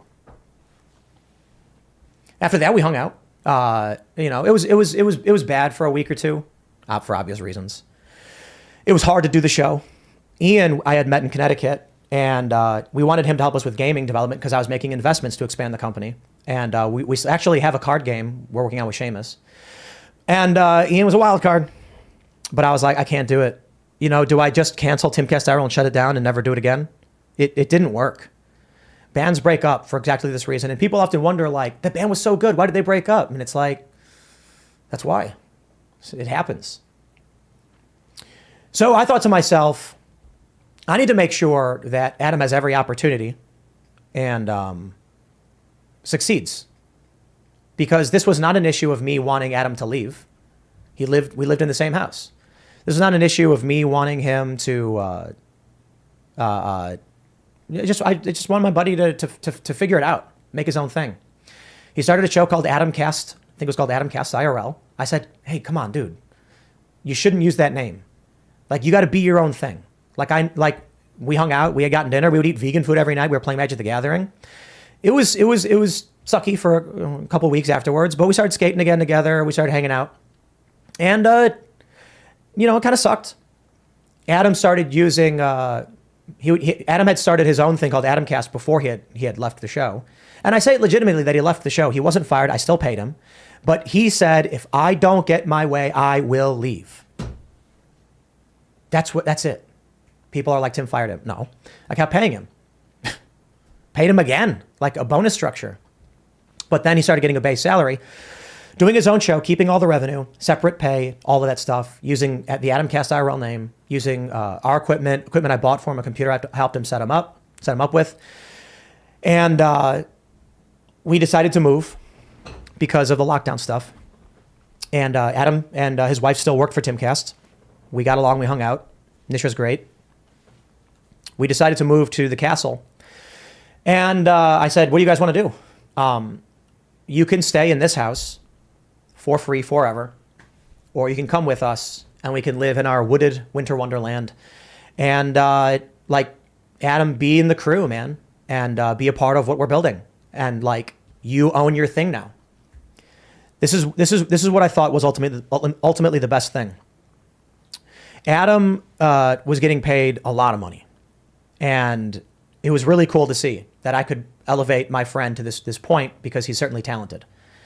And it did scare me that something, this show was taking away what I had built. It's true. Like, I'm not gonna pretend that wasn't true. But I also kind of felt like maybe the solution after all of this is Adam should get 100% of the money that he makes. I should get 100% of the money that I make. And he shouldn't have to work with Lydia, but I'm not going to fire Lydia because he doesn't like her. So I didn't fire him. He kept getting paid. I built him a studio. He launched a show. He brought on guests. Sometimes the guests overlapped. It was kind of difficult in that regard. And even though I was paying him and paid for everything, it's like, it's all yours. All yours. And he started doing really well. We moved to the castle, to Western Maryland. And I said, I want to launch the vlog now. We're going to do a daily vlog because, of course, I've been saying this nonstop. And Adam, will you be the main guy? I will pay you $250,000 per year, and you will be the main guy. But I don't know the exact details. It may have been that I said, if you work for the company, you can't run your own businesses. I understand that may be a non-starter. Because the problem in the first place was that you were dependent upon me for the paycheck. And the solution seemed to have been, you keep all your own money when you do your show. I think for that reason, Adam said, I can't do the vlog. I can't do it. I later came to him and said, why don't you come back on Timcast IRL and we'll start it up again? And he said, you want me to, he's like, you're asking me to come back on the show. And I said, yes, but I cannot pay you the same bonus structure. And this is a reality. I cannot be the person to do the morning show and all the research and then come in and give, almost half of all the money to somebody who doesn't do the heavy lifting. I'm not trying to dig at Adam for that. The original intention of the show was that I was going to give him rev share because he was going to be doing production. He did not do production. He did not do production ever. A few times, that's unfair. A few times. But when it came to the point where I'm just like, I will pay you a lot of money to be on the show, but I can't give you a rev split if I'm the one who's doing all the heavy lifting. And he said, I'll think about it. And then he said, I won't do it. I can't do it. All right. I don't know what to say, man. He said a few things, and I feel like, everybody says everybody has their version of the truth. When they were still working for the company, Adam and Nishra, getting paid. Nishra helped me produce the song Will of the People, masterfully done, so incredibly good. Shout out. They were getting paid.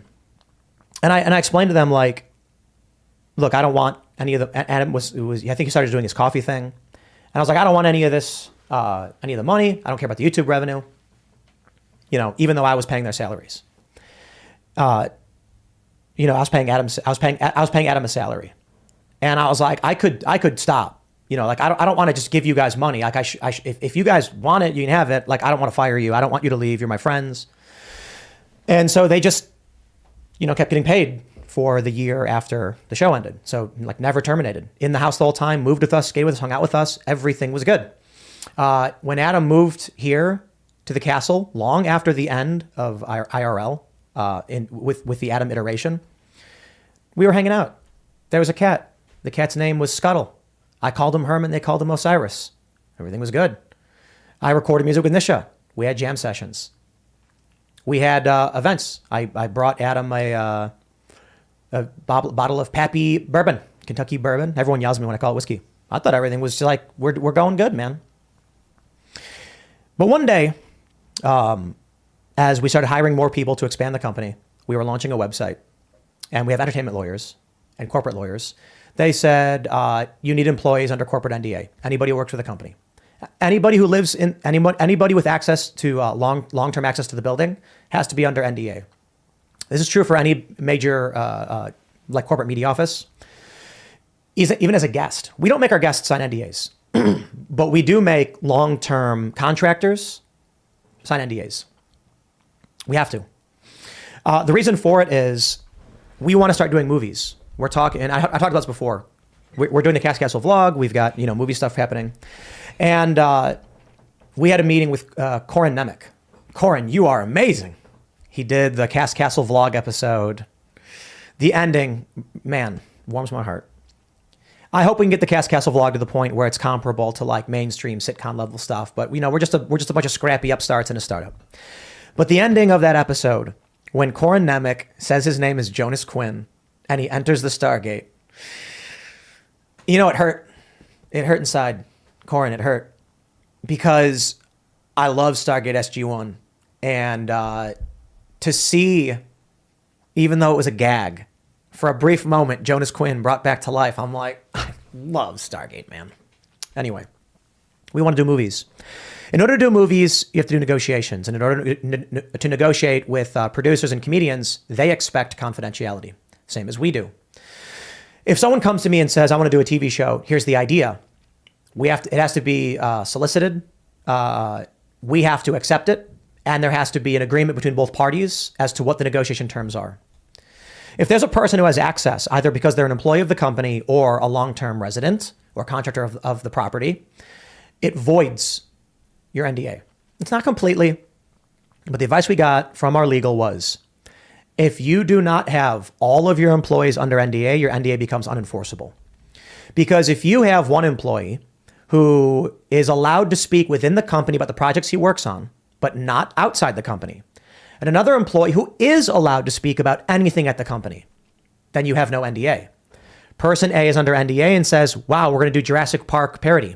He then tells the video editor, who's not under NDA, and the video editor can tell whoever he wants, we can't go after anybody. But more importantly, most of these contracts have something similar in them that says, you acknowledge you have full rights to enter into this agreement.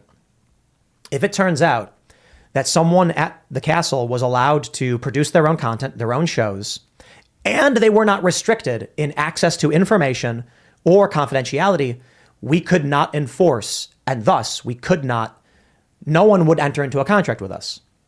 I'm not acting like that's the absolute reality of how law works. All I know is that's what our lawyer said. And so the day came where, Allison and I went to Adam and Nish and we were like, it's kind of sucky. But there was no slamming a pen on the table with a contract or anything like that. It was, we don't want you guys to leave. We want you to stay and be a part of the crew and keep doing your thing. But we have to have everybody who's an employee of the company sign an NDA. And you guys are employees of the company. And they went, no, absolutely not. I won't do it. And I was like, okay, I've been paying you for a year. You do your own show and make your own money. I'm just basically giving you the salary. If you don't want to sign the NDA, then you can't be here. And that's not because I'm mad at you. It's just because we're trying so hard to build something. And I said, there's a house next door for sale, and I hope you guys buy it and come and hang out whenever you want. Keeping in mind, there's restrictions on what we can do because of the NDAs. And they said no. They had wanted to move back to Sweden for some time, apparently. And I said, okay, I'm sorry to hear it. Good luck, bro. And I paid the moving costs, which I think came out to like between 10 or 20 grand for them to move back to Sweden with all their stuff. And, the last thing I told them was like Adam had to change the name from Timcast because it was derivative. And he's just got to change it, make something different. And that's when he left. That's the main story, I guess. I don't understand how, after all this time, I end up at probably like the worst moment possible. These people are posting an address they think is mine. I don't live there. A picture of a house that is not the same address. Yeesh. Trending. I'm being hit up by so many people. I'm getting strangers calling my phone, insulting me and threatening me, things like that. And at this worst possible moment, this guy who, I get it, man. We were good friends and things went bad and we both have our view of things. Would start talking about my girlfriend, my brother, bring in other family members, say lies about my relationships. Or maybe he's just wrong and for some reason decided it was appropriate to say things about my family that aren't true without knowing whether they're true or not. They're not true. And I don't even want to talk about what those things are. But he, of course, did. And it's like, this is not the core. It's funny because I tweeted, when you get successful, you figure out who, your true friends are and who's evil. And that had nothing to do with Adam. It has something to do with something else that's completely public and obvious. So many people probably, it's It has to do with a lot of things. Nothing specific, to be completely honest. Because I don't want anyone to get the wrong impression about what they think it might be about. It's just a general statement about how people that I knew since I was a kid, from back in Chicago, all of a sudden are just saying, like, there's a dude I've known for so long. He lived with this guy, skated with this guy. Crazy how he just one day, out of nowhere, without giving me a phone call, starts making up lies about me. And I was like, I don't understand. Like, why would you do that? Like, I never said anything bad about you. The last thing I ever said to you was like, later, homie. See you on the flip side. The last time we skated together. It's funny, there's that saying about how, like, one day you'll pick up your child for the last time and you won't realize it. That's a sad saying, man. And I just don't understand. There was one day where me and my buddy skated for the last time and we didn't know it. And that's so brutal. This is not Adam, by the way. But for this guy to then, try and just destroy my life, this other guy. It's so hard. You know what I mean? To deal with this so many times, over and over again. There was a guy, so fucking hard to talk about this. This is my Tim Pool Cries on YouTube video. Every YouTuber has to do it. There was a guy that I worked with and lived with. Another guy. And then one day, started publishing my text messages with him. Lying. And I was just like, bro, why? What did I do to you? Any of you? Nothing. What was the last thing I ever said about Adam? We want to open a coffee house and sell his coffee, use his coffee brand. I wish him the best. And then he wants to come out and start spreading lies about my family and my relationships. Like, what did I do?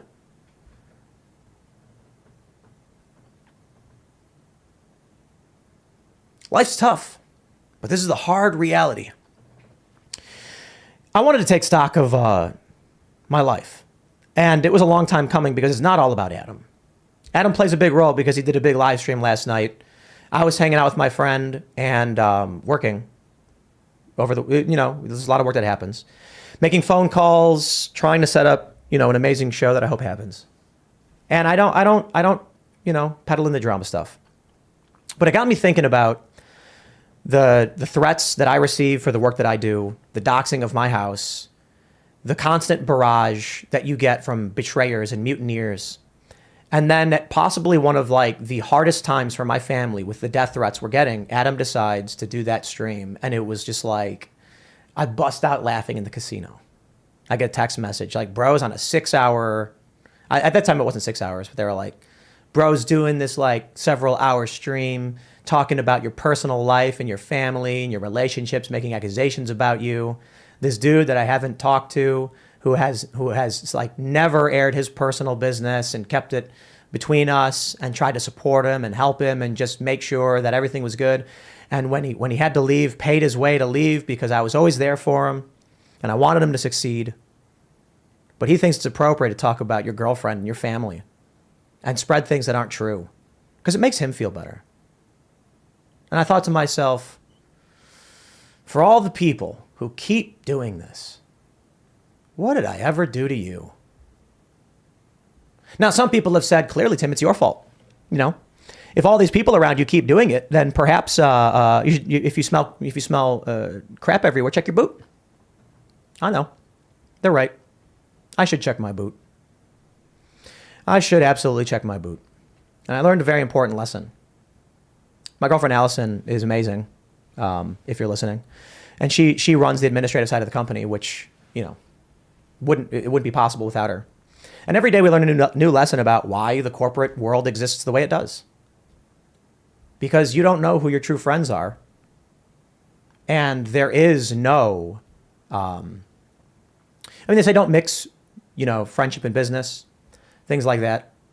It's true. Because even my friends from back home in Chicago, some of my best friends who thought it was appropriate after decades of knowing each other to come out and make up lies about me because it gives them something. you realize that some people are just evil and they never were your friends. And then I have friends who are like lefty right now even.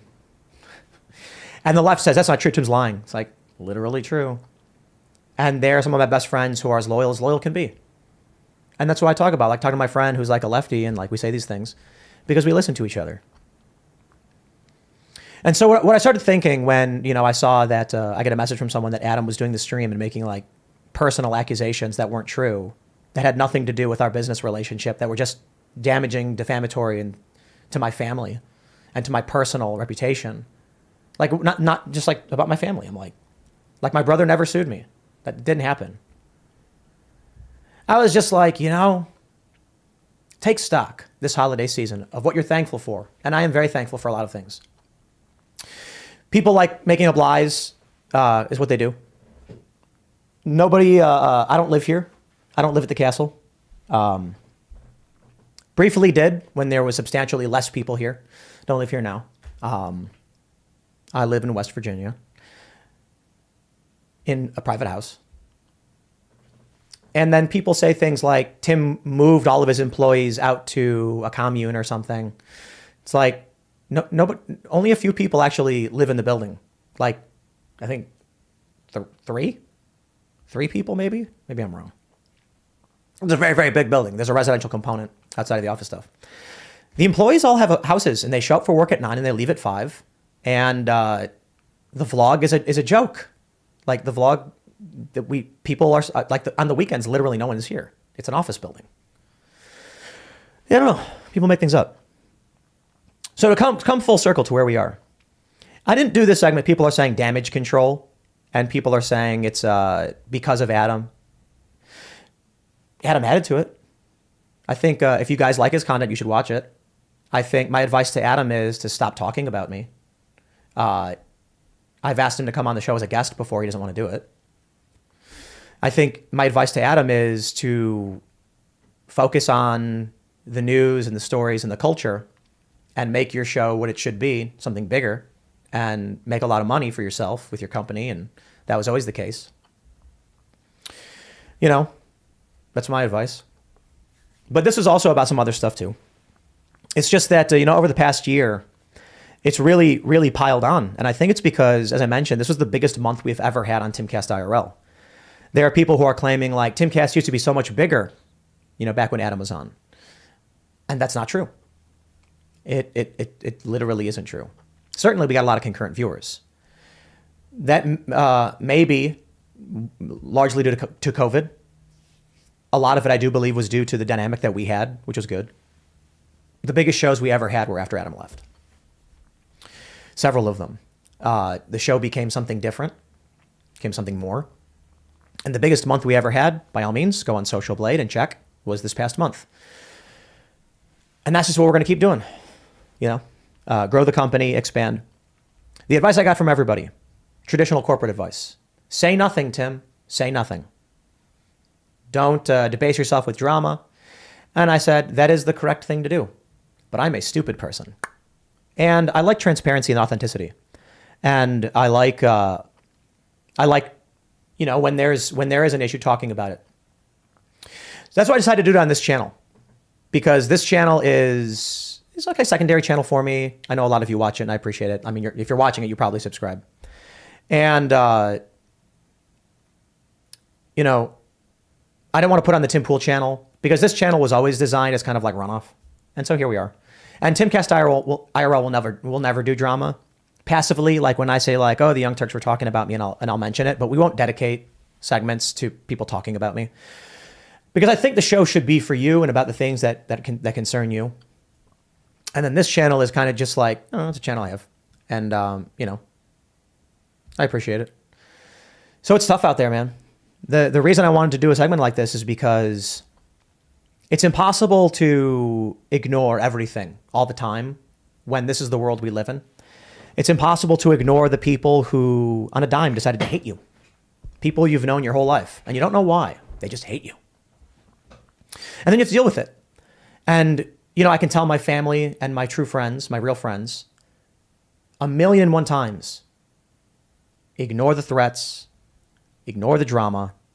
Don't read the comments.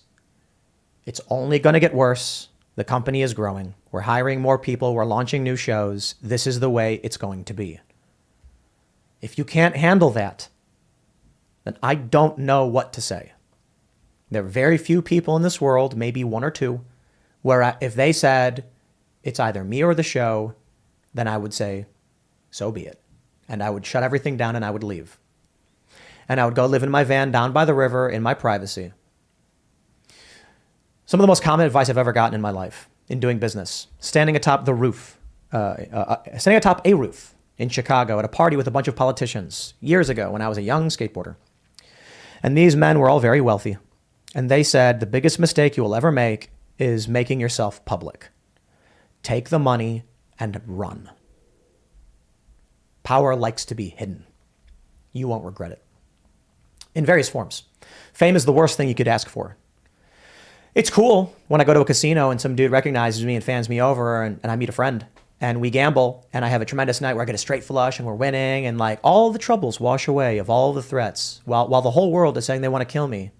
I'm laughing my ass off, high-fiving some dude, nailing the Jack Queen King of Diamonds. And it was like $1,400 or whatever. I tossed a black chip to the dealer and to all the players at the table because I'm not there, to make money. I'm there to have a good time and to create a memory for everybody.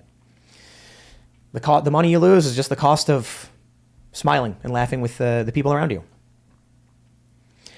That's a great thing, and that's the advantage of notoriety.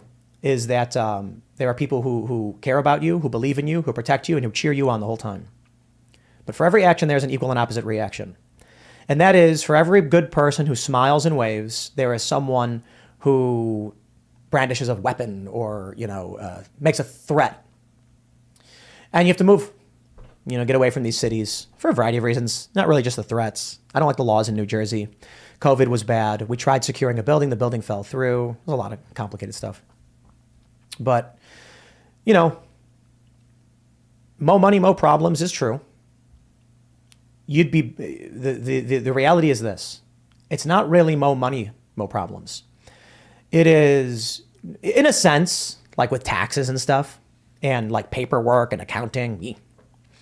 But the reality is the more people know you have money, the more problems you'll face. Dave Chappelle talked about it when they announced that $50 million contract or whatever. He said he was like a marked pig on a train. He couldn't go out. All of a sudden, they were telling everyone on the TV that he was worth all this money that, he didn't have it. So he just said, I'm out. I don't want to do this. He wasn't a culture warrior, though. He's just like a truth teller, comedian kind of guy. I love that line. He says, the Second Amendment's just there in case the first one doesn't work out. He's a good dude. And he was right. But he could choose to walk away from that. I could. And don't think I haven't thought about it. It's hard. You make a certain amount of money and you know that you never have to want for anything. Why trouble yourself with death threats every single day? Why trouble yourself with people trying to find your address? So the reality is you could be super rich as long as nobody knows who you are. None of your friends and none of your family members know you have money. Golden. That means you can't spend it. But you can pay your medical bills. You can do things, That's the real advice, I guess. If you want to make money, do it in a way where no one you know realizes you have it. So you never have to deal with the evil people lurking out of the woodwork trying to destroy you for no reason. Don't tell family members because you'd be surprised when family members turn on you. That's the truth. And don't be famous. I think it's funny when people are like... I commented on Adam's stream. I said, let's do a stream. We'll talk about it. And then it's like, no matter what you say, people are going to smack talk you. They're going to say, you're not telling the truth. He is. Oh, whatever, dude. It's like, there's literally no point in addressing it because the people who don't like you will always not like you. The people who like you will like you and they'll defend you. And so it's just like, what's the point of doing it? And so PR wise, there's every advantage in just saying, do not tell the stories of anything. Do not talk about private work. Do not talk about this stuff. And there's also much more with other people and other employees. But I don't air, the personal laundry of people unless they want it to be. But I thought, just to give you my thoughts, not everything is about addressing one moment of drama. I wanted to do this just because it's the holiday. Mainly I'm bored. I'm sitting around drinking coffee like, this is boring. I haven't done any shows over this past week. Whew, super boring. And, it's therapy, right? I've long talked about that too. I've said a couple things. I'm a guy complaining about things on the internet. Basically having my therapy session on the things that bother me and the things I see to the people who watch, because I'm tired. Like when I see some media outlet lie, I want to scream it out loud. They're lying. And so I yell at you. Turn it into a business. How about that? There's reality. People don't like you. People never going to like you. So be it. If I can take some stuff from the chat and, it is what it is. I think it's funny. I'll give a shout out to Anomaly because he's been saying some stuff about us for a while. I don't know Anomaly. The only thing I really knew, I think didn't he do like a song where he mentioned me in it? He got invited on the show. I didn't handle the booking. I don't know what happened with the booking. I didn't know there was an issue with the booking until like the last minute when some tweets came out or something. And then I'm like, guys, I have no idea what's going on. So I apologize. I don't know what happened. And if, employees here were acting inappropriately, there's only so much I can do and can know about. And, I don't want to call it an excuse or not an excuse, but it's reality, man. I don't handle the booking for the show. I literally don't. There's a few guests I might DM and be like, hey, would you want to come back on? And like Dr. Drew followed me and I hit him up with like, hey man, like it would be super cool to have you on talking about this stuff. 99% of the guests, the day of, I find out they're booked. I don't handle the travel. I don't handle any of that stuff. And I don't know about communications between these individuals or like what happens.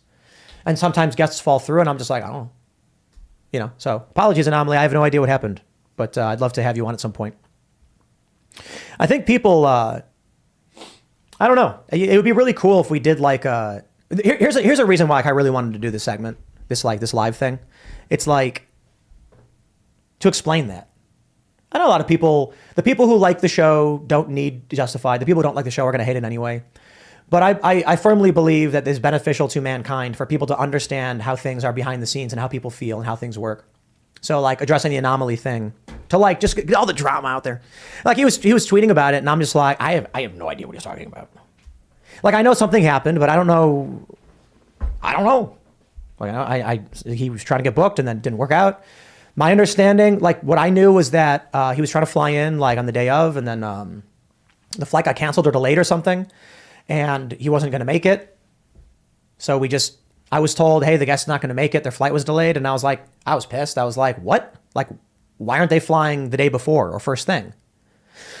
And it was like, well, it was a mistake. And I'm like, okay, well, that's dumb. What are we doing? It's like, we'll have someone fill in. And I was like, okay, I guess.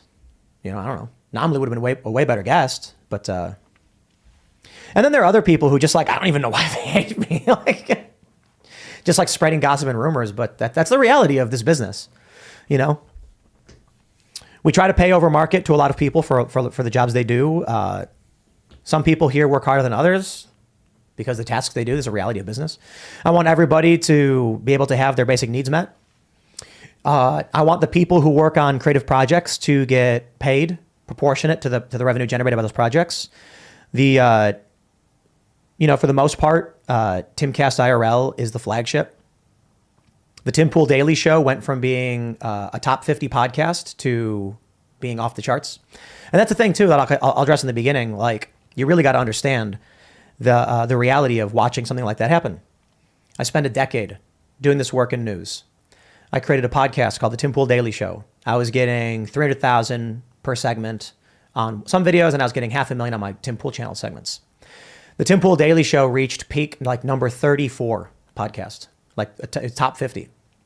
And then I launch a new show, which is supposed to be different with a rev share, but due to the way it's formatted and the lack of pre-production, I end up just putting all of my energy from the Tim Pool Daily Show into Timcast IRL. And what ends up happening is the Tim Pool Daily Show fell off the rankings. And then some people even say I was thinking of canceling one or the other, but some people like the conversation format. Some people like the monologue format. So I keep them up both. That means I work 16-hour days all day, every day. And even from Timcast IRL for a year and a half, it was even on weekends No days off. 0 days off. None. Never. Unless I was injured. And so watching something like that and being like, oh, hold on a second. I can't answer this.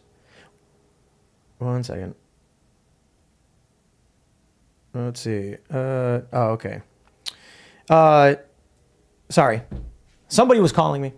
What was I talking about? Yeah. Okay. So like watching, I built, just working literally by myself, a top 50 podcast monologuing, a daily show. And it was getting 100,000 downloads per day, I think. Depended, between 50 and 100. And on YouTube, I was getting like 500K on Tim Pool, and I was getting like 300K. And then we launched Timcast IRL. And then all of a sudden, all of my viewership is going to this new show and this new channel. Not all of it, but it's splitting between people who are like, I like conversation better. And then me being like, hey man, I don't want my like decade of work to shift into a totally different show and then have me just lose all that money. You know what I mean? That's the truth. It's not the ultimate reason why, Adam left the show or anything like that. But like anybody who spends a decade building a business is going to feel like, oh crap, either so I told him very early on, like I mentioned, it was like March.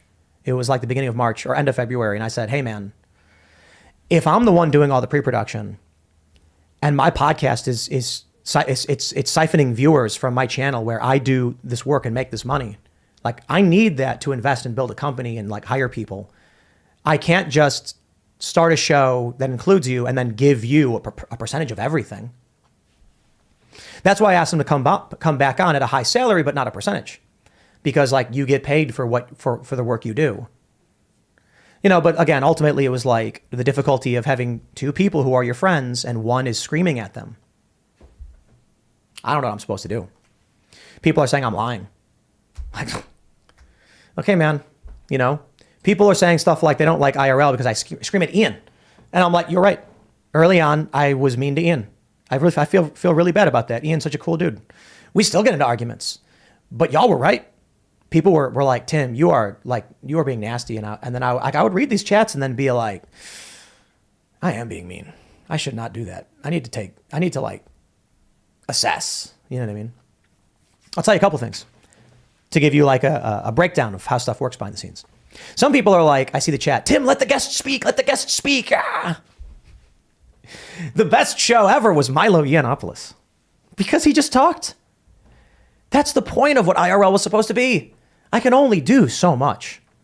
I wanted to do a conversation show because it meant the workload was divided. Other people would be involved, having their voices heard, and I could talk less. So when Milo started speaking for the first time in a few years on this show, when I need to address some things, I'll address some things. So I'd like, I'll address him. But for the most part, like the man's going to speak because if the guest wants to speak, they speak. The challenge we have with some guests is one of the reasons the show works. I am reading your comments. I am reading your super chats. Periodically, I'll be like, we say these for this, but I want to read the super chat from this person. And I think this person makes an important point, and we want to have it part of the conversation.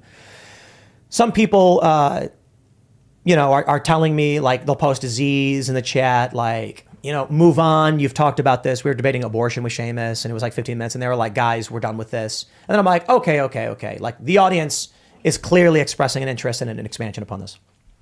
Oftentimes, we'll have guests who don't assert themselves. I cannot make them speak. I'll look to them and point. And Luke, you'll know Luke does this. He'll say something like, did you want to have any thoughts, so-and-so? Because we do want them to. But in a 4-person conversation podcast, you need to see it in their face and see the expression that they're going to see their, I heard a noise. Hold on a second. You need to see their expression and know that they're ready to speak up. Oh, okay. I'm getting called because I have extremely big news. 1 second.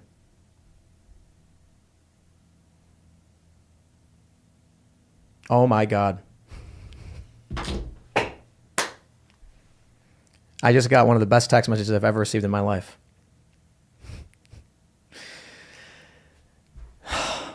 That's why they keep calling me. I got a text. Oh my God. Y'all are going to see something. I'm excited. I'm excited. All right. You know what, man? I wish I could read all your super chats. I do want to read a little bit. I just got a text message. I gotta get to work. I gotta make a bunch of phone calls. I gotta losing my mind getting stuff done. Because like even on the weekends, we don't bring people in and secure some of the interviews we do without working nonstop all day, every day. So here's what I want. I want to travel to the stars. I want humans to be space colonizers. I want humanity to travel, to expand, to develop. We need more people. More people. The depopulation people, they're insane. Malthusianism or whatever it's called. Elon Musk is completely right. And I'll say it again, I absolutely admire the man for two reasons. He's correct about population growth. We need more people. He's correct about space colonization. He's hit the nail on the head with the hammer. And he's put up so much of his money to buy Twitter and win. And take the risks and call it out. He could do better. But, you know. So, deeply respect that guy. Here's what I want to see. I want to see his success. I want to see all the people that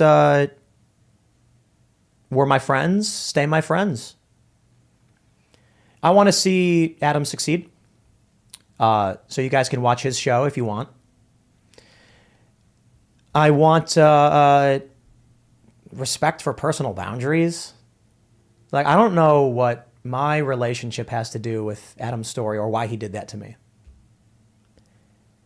That's the reality of living like this.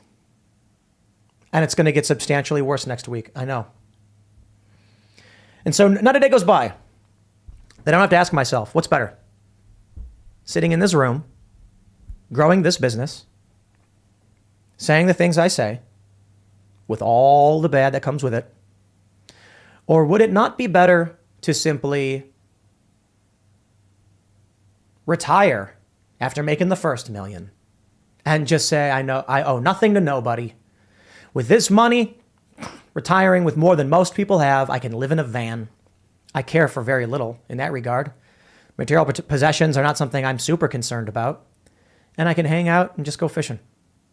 And there's a lot of people that I love and respect and in my family that would prefer that.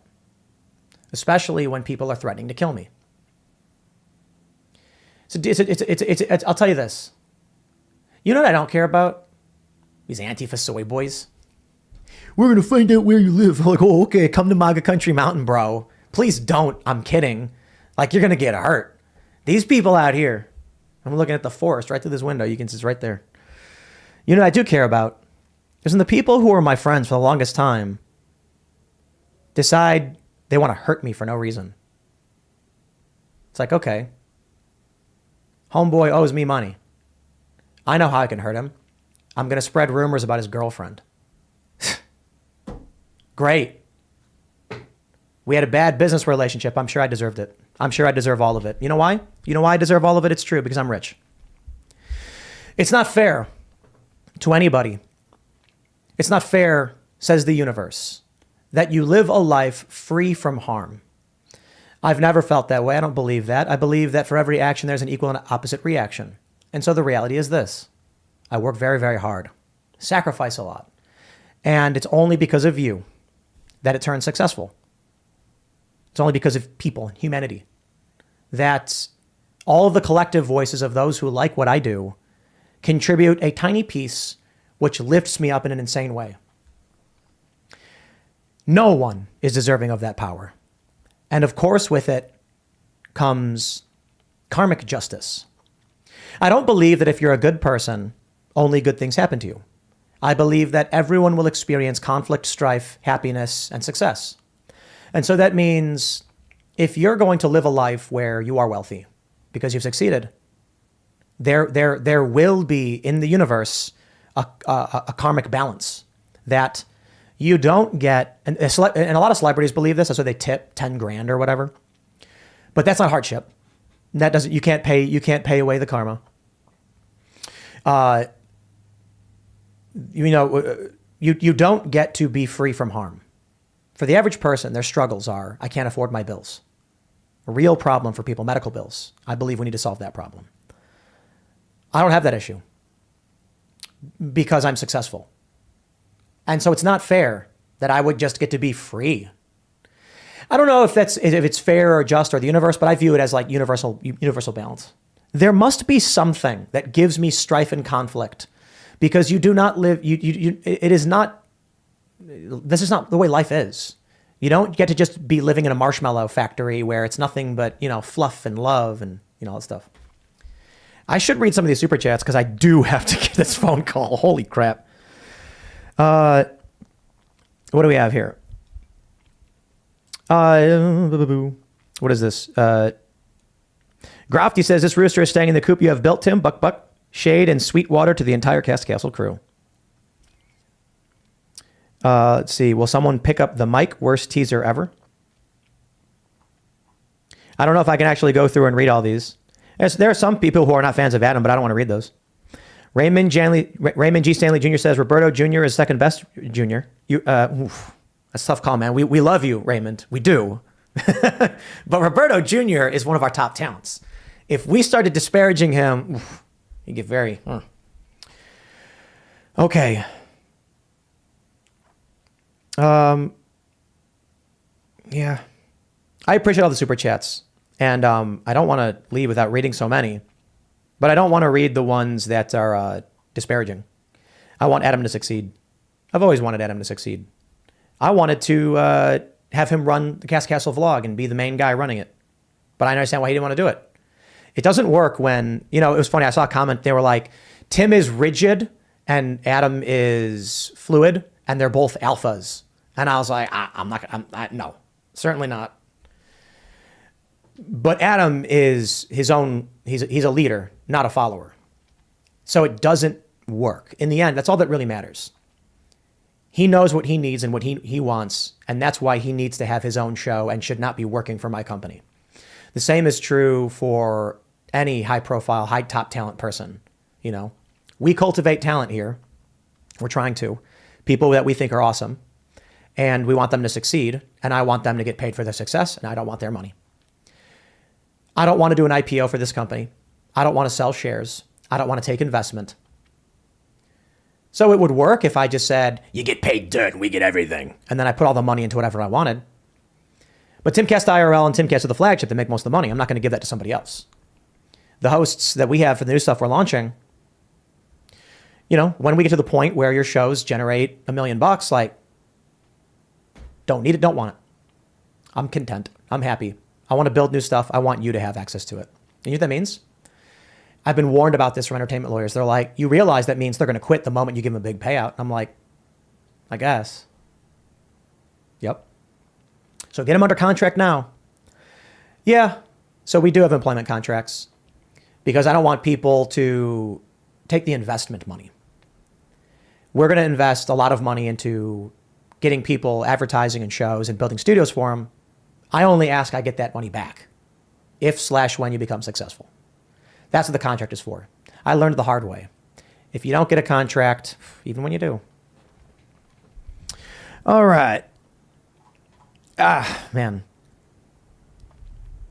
Kevin says, hey, Tim, thanks for the great life stories. You should check out The Punk Doc, Another State of Mind. What is it? Oh, hold on. I got to scroll. Mind about Social D and Minor Threat tours from when they started. Early punk days were raw and creative. Ghost Crusader says, Adam is a good actor. The only truth he said last night was, if Tim wanted to do a show again, he would have to come to my show first, and then I would do his if I got all his super chats. I just think that's weird. I don't understand what that means. I said I would do a stream with him, and then people were like, you're grifting. And I'm like, I do a stream on his thing. I was like, okay, fine, whatever. I'll just do a stream. You know, it is what it is. We don't do a lot of ad reads. Let me tell you a secret, guys. I don't know if it's a secret. A bunch of people wanted to sign us. Buyout, sign, license. And I said, sounds good, sounds good, sounds good, because there is no in business. There is no, quote, no in business. Only terms. Business people understand that. If I called you up and said, I want you to run the cashier at, well, I'll say this. If McDonald's called you up and said, we want you to run the cashier at our Omaha branch, we'll fly you out, and this is your job, 40 hours a week. What would you say? You know, a lot of people say, no. Wrong answer. Because there is no in business, only terms. The correct answer, how much? What do I get? What's your offer? Now, I don't think they're actually going to call you and offer you $1 million to run a cash register, but here's a simple thing. Someone called me and said, we want you to run the cash register at McDonald's. I'd say, how much? If they came back and said, if you need an hour, I'd be like, thanks for wasting my time. Have a nice day. They said, what do you want? I'd say, to run a cash register? I got a big company. I got people rely on me. You'd have to pay me $30 million a year. Then I could use that money to support the employees and not leave them hanging. But I don't even know if it's worth it because I like what I do. So I don't know if there's a dollar amount. But if you're someone who's looking for a job, you know, the answer is just how much. And the worst case scenario is you don't take a job you didn't want to take. So there's no in business, only terms. I don't care about the super chats, the money. I appreciate the money. It is good. It like proves that we like rank or whatever. But we don't do ad reads. We've done a few. Some people are complaining about established titles. I'll immediately contacted our agency and said, what is this? Figure it out. Because I'm not okay with what people are saying. Until I know for sure, I don't want to say too much because I want to make sure I know what I'm talking about. We've done like 6 reads per month. Watch any other show. Even Joe. Like Rogan, what does he do? Like 3 reads per spot, per episode, like 3 reads every ad in his episode, and he does a bunch. We do, on the podcast version, I think there's 6 ad reads. It might double up, so it does 2 commercials at once. Many of them are programmatic. So we do programmatic ads. If we did sold reads, I think this company would probably make like $30 million a year. So what happens is these networks, they come to us and they say, hey, we're going to give you all this money to sign with us. And then I say, show me. And they send me the contract, and the contract says, you'll have to do 3 ad reads per episode, live. And I'm like, bro, I am not going to do Timcast IRL. And then at 8:30, be like, hold that thought, Luke. Today's sponsor for the 8:30 segment is, we do the 1 ad read in the front when we feel like it. Because I want to balance premium quality with, you know, succeeding in the business. I addressed the Adam stuff. I hope this was more informative than just that. I don't expect anybody who are fans of his to like me. You're allowed to hate me. It's fine. I wish he didn't do it at the worst possible time. I wish he didn't drag my family into it with gossip that's not true. And that's reality. And I wish for him the best. And y'all can pick up his coffee, Krigler coffee. And and people are saying that, I don't know exactly everything he was saying, but people were saying that they were mad because I was shouting out his product. I just don't understand. I thought like we were solid. You know, we had an issue. But I hope there was more to this than just that, like telling the story about how all this came to fruition. There's, of course, little things here and there. Could probably write a book about it. I really got to take this phone call. So thanks so much for hanging out, everybody. Sorry I couldn't read or address more, but hey, we're gonna see you around. I got a phone call. Y'all are gonna be very happy. I'll see y'all next time.